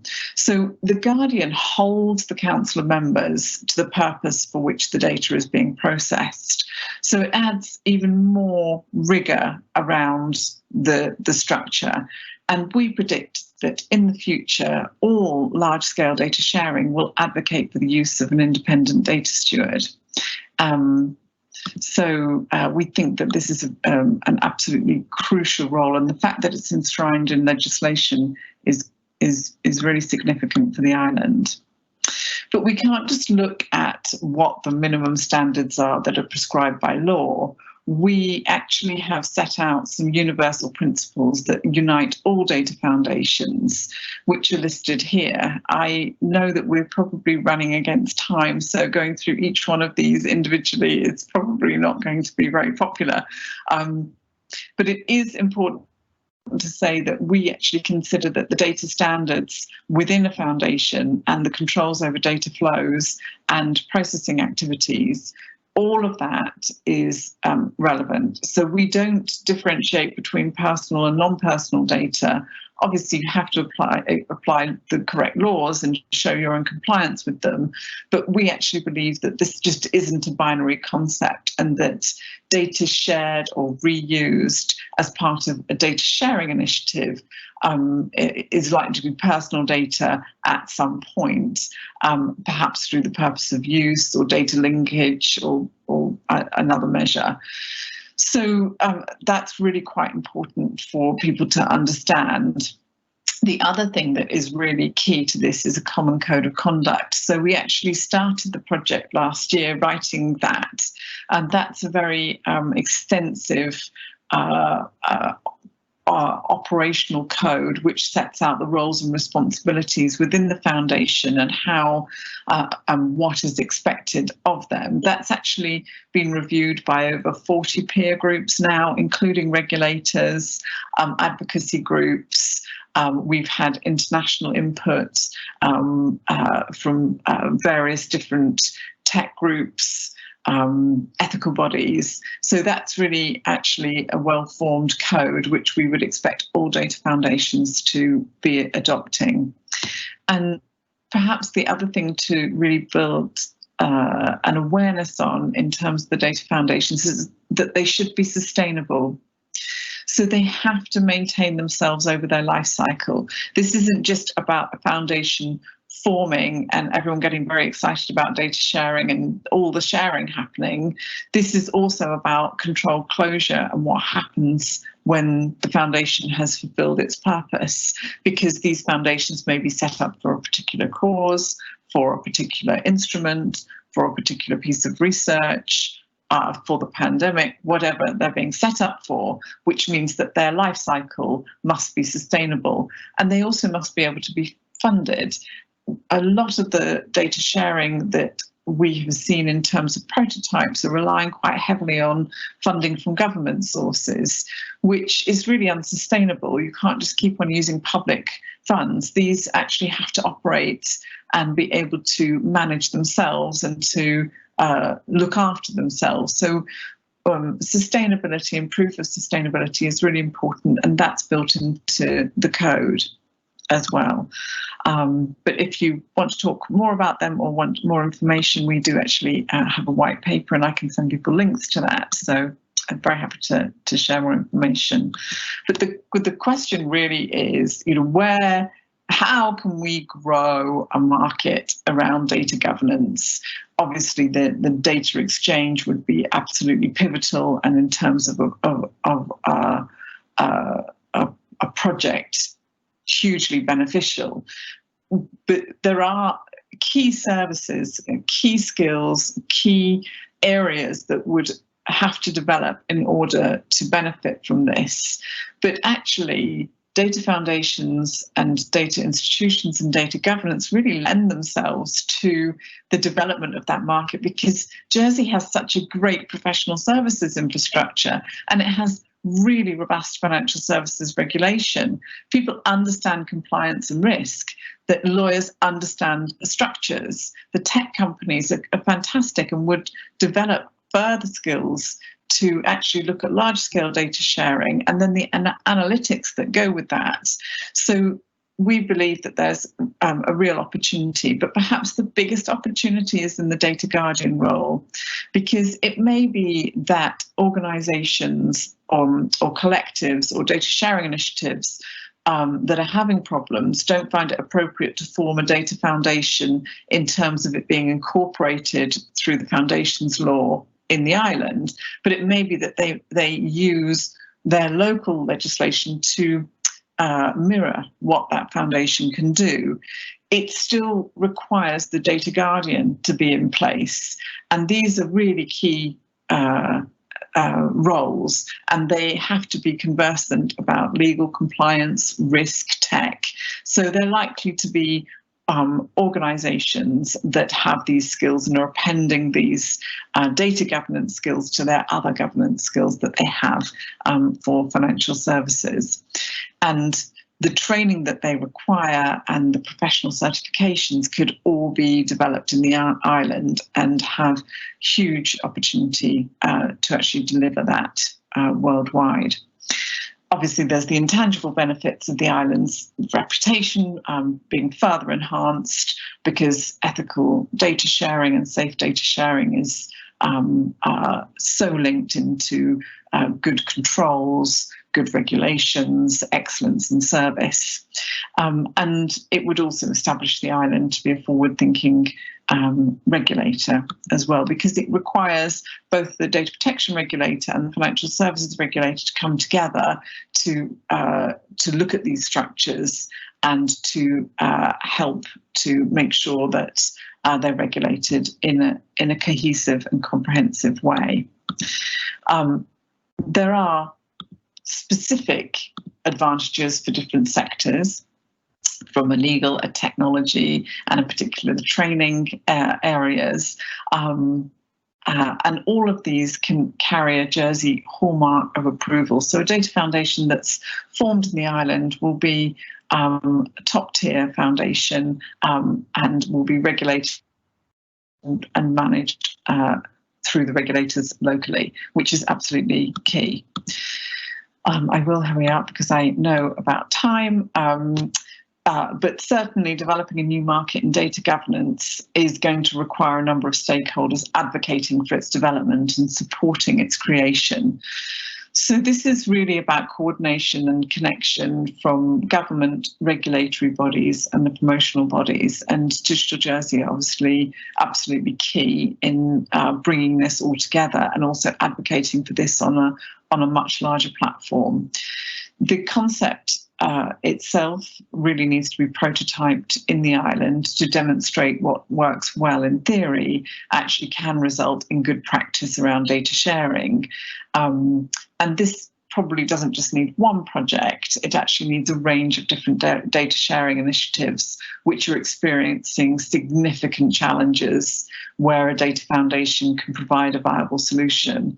It's important to note that not every data sharing initiative requires a foundation. This is really large scale multi-party data sharing, particularly if the parties are competitors, and particularly if you want to have different groups that are, say, in health sharing, you might want to have patients represented, and it's really difficult to get their influence on decisions in other ways. So data foundations form a very important role, but they need to be properly applied. Obviously, we've done a huge amount of work on this. We continue to work on it. We've just published a second white paper this summer, delighted to say. We're working on a number of different projects, actually USA-based at the moment. But yeah, if anybody has a data sharing problem, I would be delighted to hear from you, because these are really important structures. They bake in trust from the very start. And for this to really be battle hardened, we need to establish a number of different working models, particularly to really demonstrate how the role of the Guardian can be developed and trained and benefit data sharing initiatives.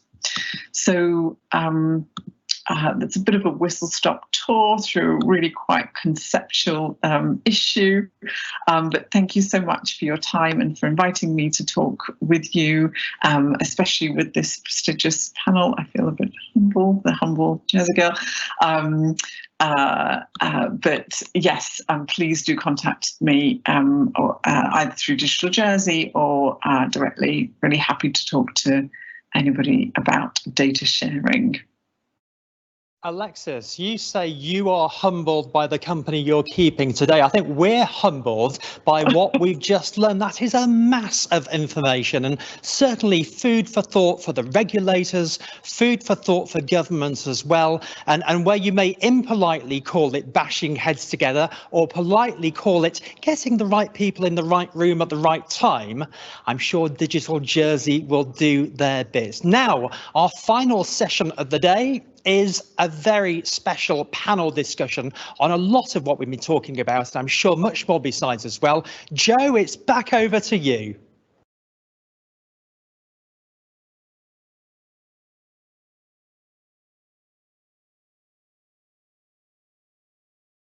Joe, I think you are on mute, so as much as I can see your lips moving, I think we'd all benefit from hearing from you as well.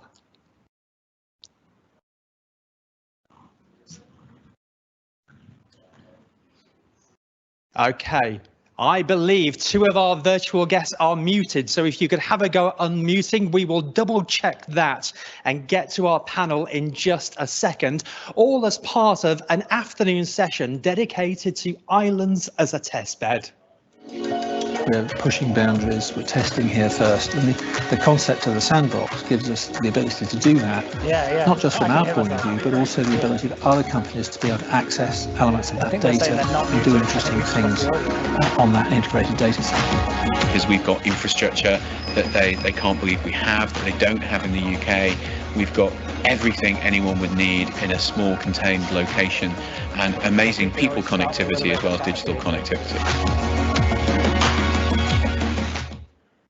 So tomorrow, let me just tell you, we're going to be focusing on the economy, and actually think of the economy as digital, because digital is the economy. Some pretty stellar guests from some global brands will be joining us in the morning to talk about that. We'll be exploring a lot of those issues as well. I'm going to do a second check to see whether or not we can hear Joe at this point, because I do want to hear what the panel has to say. Joe, can I just double check, can we hear you, sir? We can't at the moment, but that is no problem, because I'm going to speak to Steve Skelton here.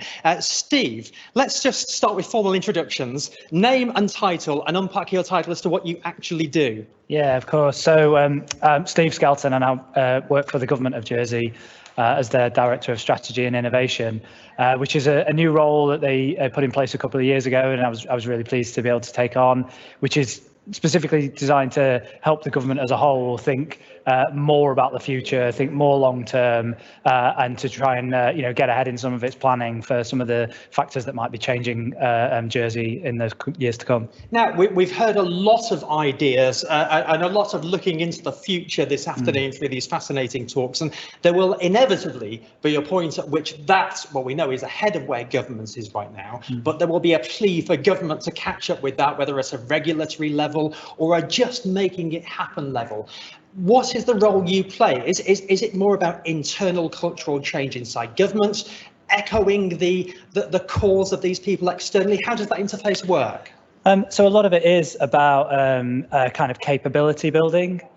So governments are very responsive to the urgent issues of the moment, and that can sometimes suck up a lot of time and capacity. And obviously 2020 has taught us a lot about urgency and the need to respond with great pace and energy and creativity to a challenge like coronavirus.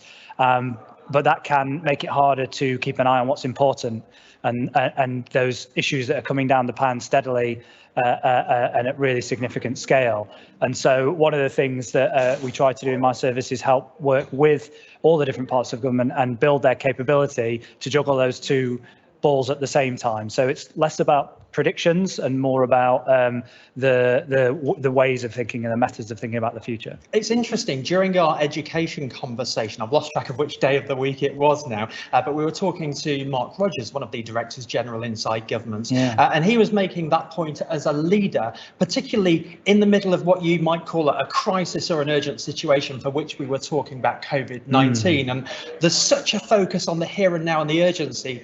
He said it was so important as almost to partition his brain space, so you are always thinking about the road ahead as well, because if you forget the road ahead, you end up in a ditch. No, I would agree, and I'm sure Mark had a number of things in mind, but certainly that overriding commitment to put children in Jersey first that this Council of Ministers put in place, and that I know is really still important in all the decisions we take. So he's absolutely right about that.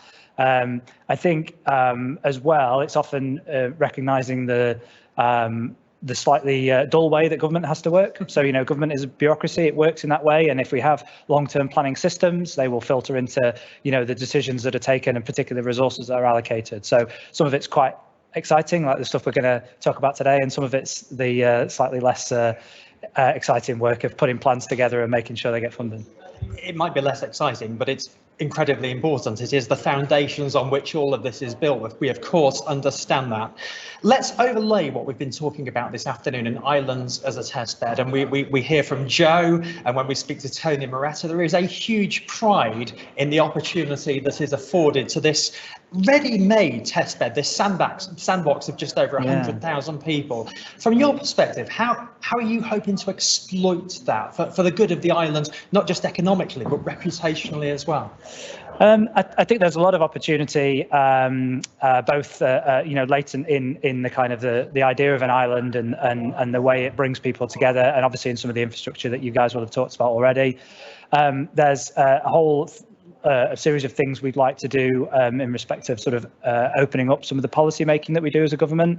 So I'm sure we've talked in the past about carbon neutrality and the way that we want to try and draw on the populace of the island and have a people-powered approach to making a big change that can have a big impact on the island's carbon emissions, but also kind of act as a differentiator.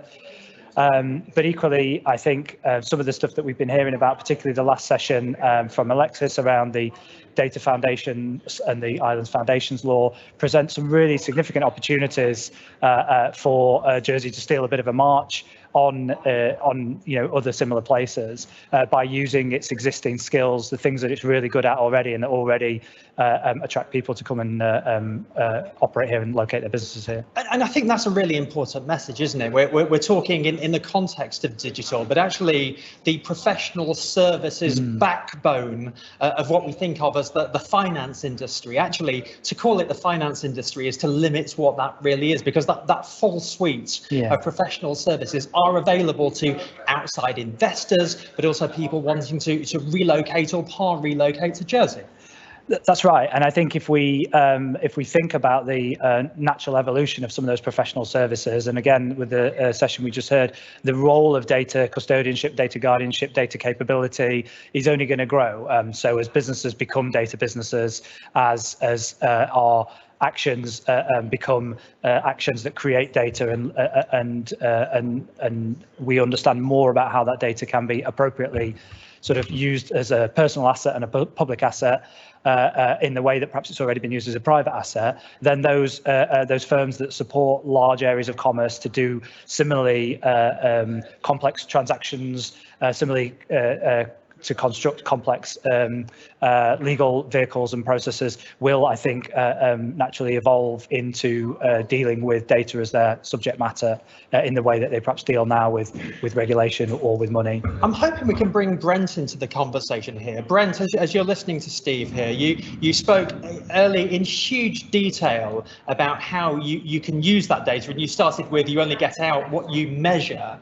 What's your best starter for 10 piece of advice to Steve and his contemporaries as to how Jersey can capitalise on this moment?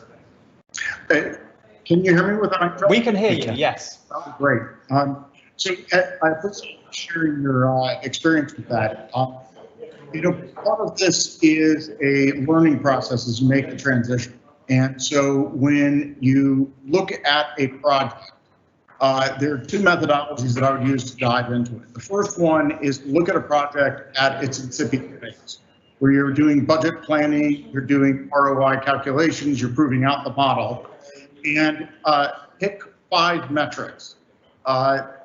Again, citizen centricity, in other words, instead of picking per capita income, pick income and 5 examples of things you could measure, everything from postal code to neighborhood to number of children in the house. So make them easy things that you know where the sources are.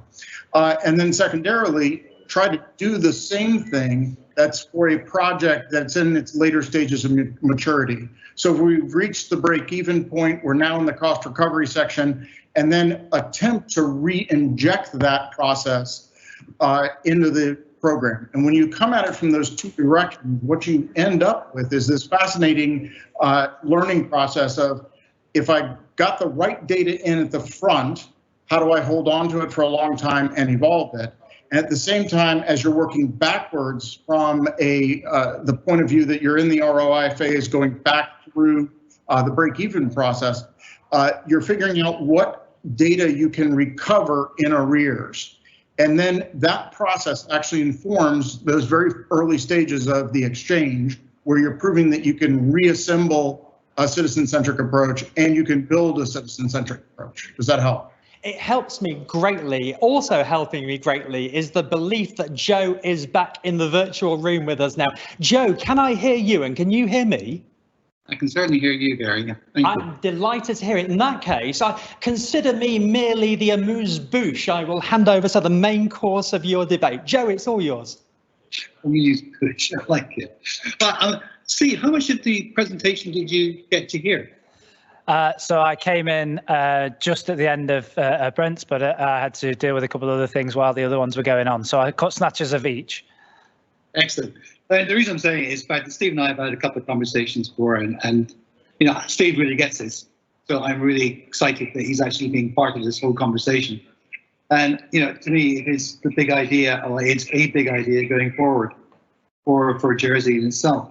But do you think, what would you reckon we could do from a state of government, sorry, from the Jersey government point of view to actually try and do this?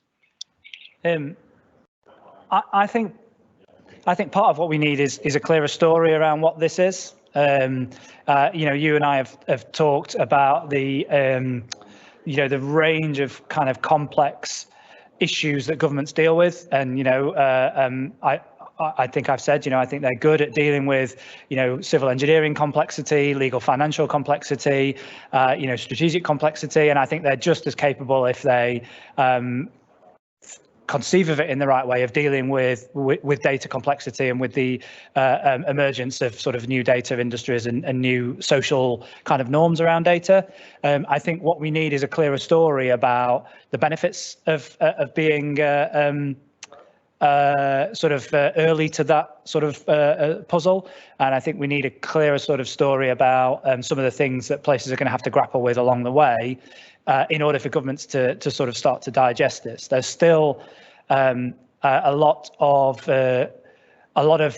language, a lot of sort of presentation, which is quite hard to distill as a more lay speaker. So I spent a lot of time with technology companies. I can sort of tell the ones that are talking the language that I'm interested in from the ones that aren't, but it still can be quite different because they often use reference to similar technologies, reference to similar sort of processes, etc.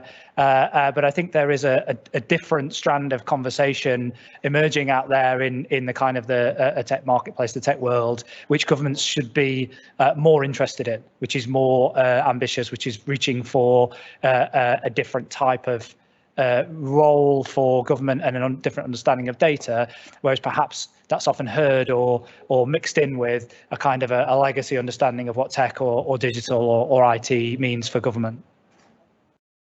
Yeah, and I think that one of the things that, yeah, I actually believe that the holy grail for many years has been a single view of a citizen, and I think this has got the potential for doing this. But we wanted to bring Joanne in because I actually think it's very, very difficult to get these things off the ground unless you can actually show what the enlightened self-interest would be for doing it.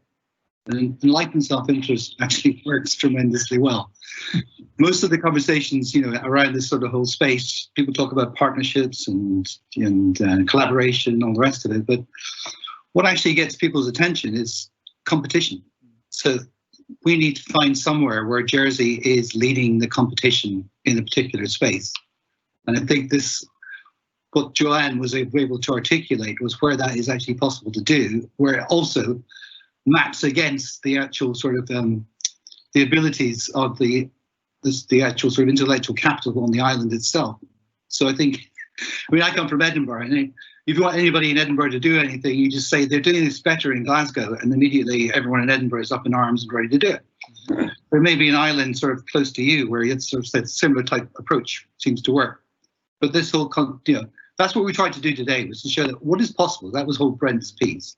Joanne's piece was on about, and this is how you can actually monetize data in itself. And then Alexa's piece was actually around the fact that by leveraging what already exists in Jersey, Jersey's already got a step forward into making this into a reality. So I think it was meant, it was a very dense session. I know it was a very dense session. I'd be really interested to find out how many people stuck it to the end. But and it's very different from most sessions you'll frequently have of like 10 minutes of people talking about nothing very much. So this was a proper substantive piece because this is a proper substantive possibility to do. Yeah, I mean, I'd just say a few thoughts on that, and then I'm sure Brent will want to contribute. But I accept the challenge for governments to kind of to understand some of that complexity. And I think, like I say, I think if governments apply themselves in a consistent way, working with partners like Digital Jersey, working with people who are closer to unpacking some of this understanding, which is still new understanding, that there's no reason to think we can't do it. And I reiterate that because I think it's an important point for governments to have that confidence.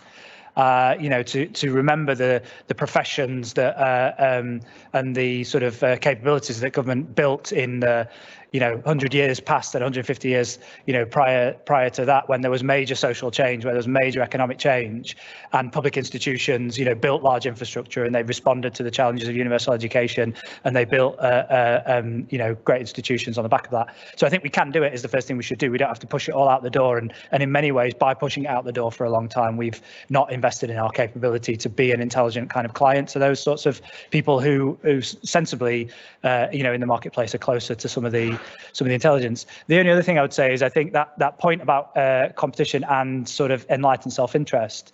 The enlightened self-interest as government, as a democratic institution, is to kind of do what voters want it to do, or certainly for our political leaders. And I think getting closer to that story about what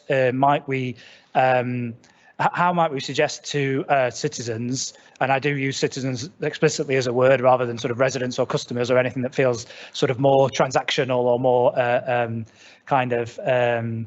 less active. How can we help the citizens of the place to understand the way that their personal data can help achieve public good? So we certainly know that their personal data is helping to achieve private good, because there are, the most highest value companies in the world are monetizing their data, and yet in work I've done in the past and studies that I'm sure many of us will have seen, people do not trust government to use their data similarly, and I think we need to start thinking about the processes, the institutions, things like data foundations that can build an architecture of transparency, of designing in privacy rights, because if you use an analogy, governments look after your taxes, they look after your money. And we're by and large trusted to do that, but the systems of governance and oversight that go along with that have been finessed over more than 100 years, and so we need to think similarly at similar scale about what we might need to put in place by way of personal understanding, transparency, ability to maintain your privacy rights, whilst taking the sorts of choices that we already see citizens take to choose to do good with their own capital, if you like, for the good of others. And to think about how citizens can come to the table with their data appropriately and help governments solve big social problems that benefit everybody. So some of that enlightened self-interest, that's part of the story that I think we need to be able to tell better, and again that will help drive governments to respond in all places. Yeah. Brent, you got any comments? I think the thing I'd like to address is one issue that you see in the commercial marketplace, that government has the ability to put itself in a much better position when it comes down to data quality. And when you improve that data quality position, you also get to the point that the citizen is actually going to understand the value point far greater. So let's use an example where you have a large internet company that has information and it's monetizing it through serving up advertising data. The interesting part about it is that the tech world has invested their effort in creating an infrastructure of information around marketing, targeting, identifying what things you want to see. The challenge is, I have 20 different email addresses that I might use, and I have 4 different browsers. And what you end up seeing is that I count as 100 different pairs of eyes in the internet economy of advertising, because they don't realize I'm all one person, and I might use one identity and set of attributes to shop at a pharmacy, whereas I'd use another one to ship goods overseas and another one for my business. So within the commercial marketplace, what you end up losing is the precision around a persona. Whereas in the public sector, and when you're looking at these large scale projects, the value is in the fact that we understand you have different persona and we can attribute those persona into one environment. Secondarily, you have your persona as an individual and then your persona as a household or as a representative of the business, which could produce two different outcomes. And that precision actually changes the acceptance level of individuals, because they realize that the government is executing on the data management strategy for a completely different reason. And there's terminology that you can put into the sharing process when you share it with the general public that we can provide examples on, if that's helpful. Yeah. I can see we're over 5 minutes over time, Gary. Is there any sort of questions that came through that you think the two guys in the panel could answer? Well, we're waiting for more questions coming in all the time. The recurring theme I'm hearing when I'm looking online anecdotally today, as we've been hearing all the sessions, is how we accelerate the pace of change in this area overall. We've heard a recurring theme about blockages and we want to do this yesterday, but how do we do this today?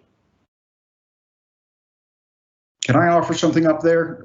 Do you mind, Joe? Oh, please go ahead. So you brought up the value of having Joanne on the panel.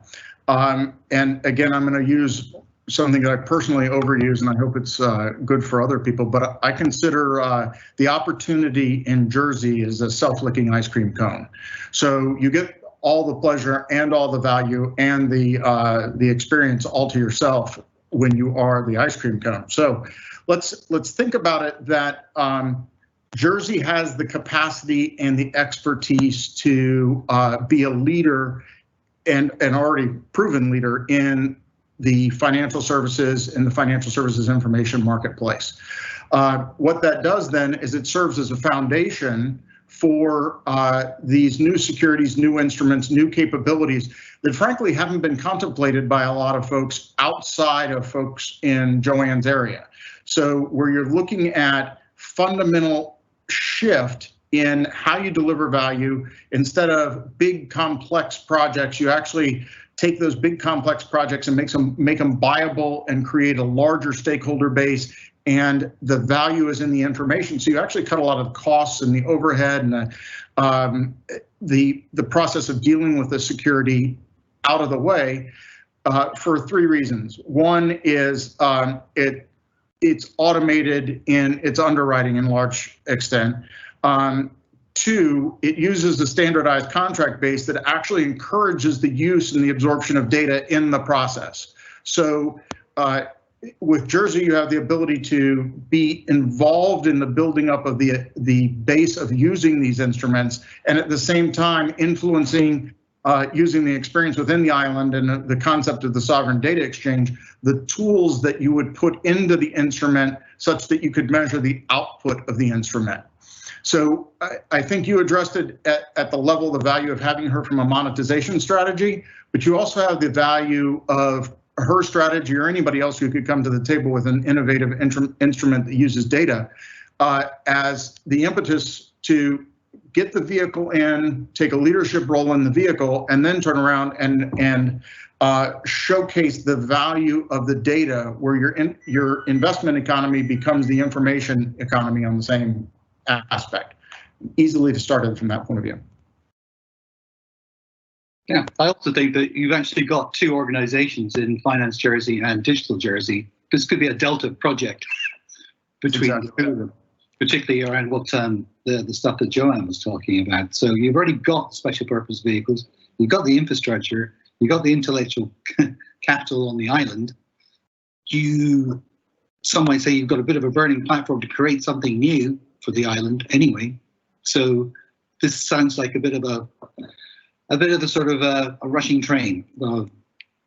I guess the challenge, or maybe the opportunity, Joe, with a puzzle as big as this one, and in my sort of journey from kind of classic civil servant sort of policy wonk through the sort of the tech world, one of the things I hold on to is the sort of the agile methodology. I really swallowed the Kool-Aid on that one. And so, what's the thing where we can start small, show some value quickly, build the trust in order to be able to get to the starting line for the next iteration, which is a bigger conversation. And I'd love to have more conversations about what that start small, deliver quickly piece might be, because I think as you both just suggested, there's definitely an ecosystem here. There's a set of tools and capabilities and a degree of understanding that, if applied to a specific outcome in the right form, with the right sort of leadership and resource, should be able to do something quite special quite quickly. It might be small, but it should provide the foundations for then doing something bigger. Because I think at the moment it's just hard to talk across some of the professional disciplines that we need to bring around this together. It's a classic kind of multidisciplinary challenge in that way. Absolutely. So, yeah, I mean, I'm not downgrading the complexity of this at all, but I think that you're right, and I think you've actually got two components of this already. So you've already got the digital twin. I think tomorrow's the digital twin day. So yeah, you've actually got a way of visualizing this data and perhaps doing some scenario planning around this data. You've actually developed an IoT platform around, I think it's air quality and transport, etc. So we've got data sets that we can use, and we could turn them into slightly more than just air quality and transport usage, and look perhaps at mobility or health and mobility, and then put it straight into the digital twin piece as well. So you'd be able to see the continuum of the added value of the data as it synthesizes and goes through to the visualization and scenario planning. That would be, so you've got two components already. Yeah, we could just fit into it. And of course, we're having this conversation in the right place in digital Jersey. Absolutely. Questions? Are there questions from the floor, or will we just wrap it up? Well, Joe, we're on wrap it up time, but actually a very short, pithy question that I wonder, as you thank your panel and wrap up our session this afternoon. The question is really short and sweet. It says, how big is this opportunity? It's a fantastic question. I mean, when I was working as a chief analyst, people were forever asking me how big the opportunity was, and I used to just make up numbers because nobody could ever argue against them. Seriously, there was one point when people said to me, "If I kept getting pushed, how many smart cities are in the world?" And I'm going, I don't know. And then in the end, I said 272, and it appeared in the OECD, it appeared in the World Bank, it appeared in the Financial Times, it appeared 272 cities. It's huge. I mean, I used to say on the smart cities thing, they used to say, what's the size of the market? And I say, I don't know. If you take in everything like civil resilience, transport, education, government services, health, all kit and caboodle, it was around about 16 trillion. But if you take it down to sort of government services, it was about 60 billion. All you can say is it's probably the biggest market in the world. That's how big it is. Joe, I want to thank you and your panelists at this point. I think to end our day by describing an opportunity in those terms with those numbers, even if Jersey was to capitalise, I was going to say 1%, but 0.1% of those numbers, that could be a game changer for the island.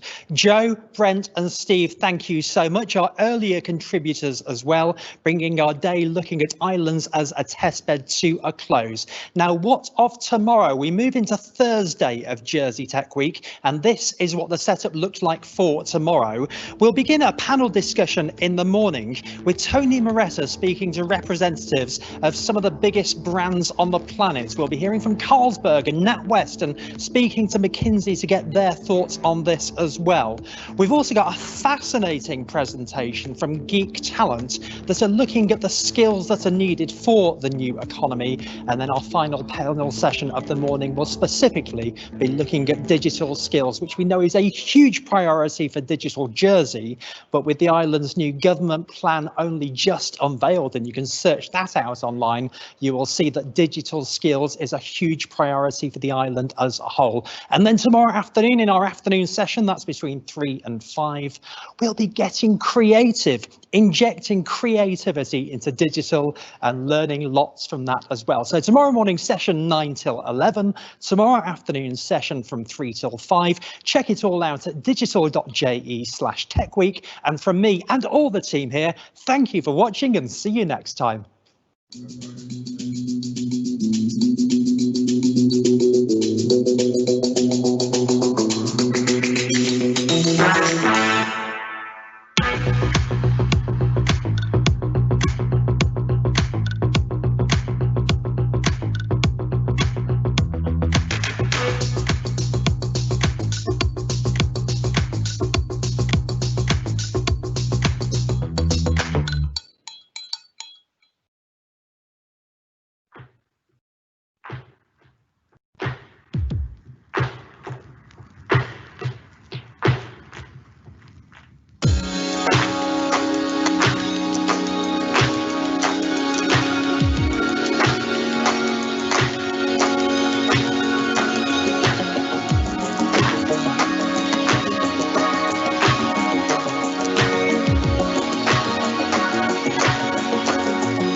you.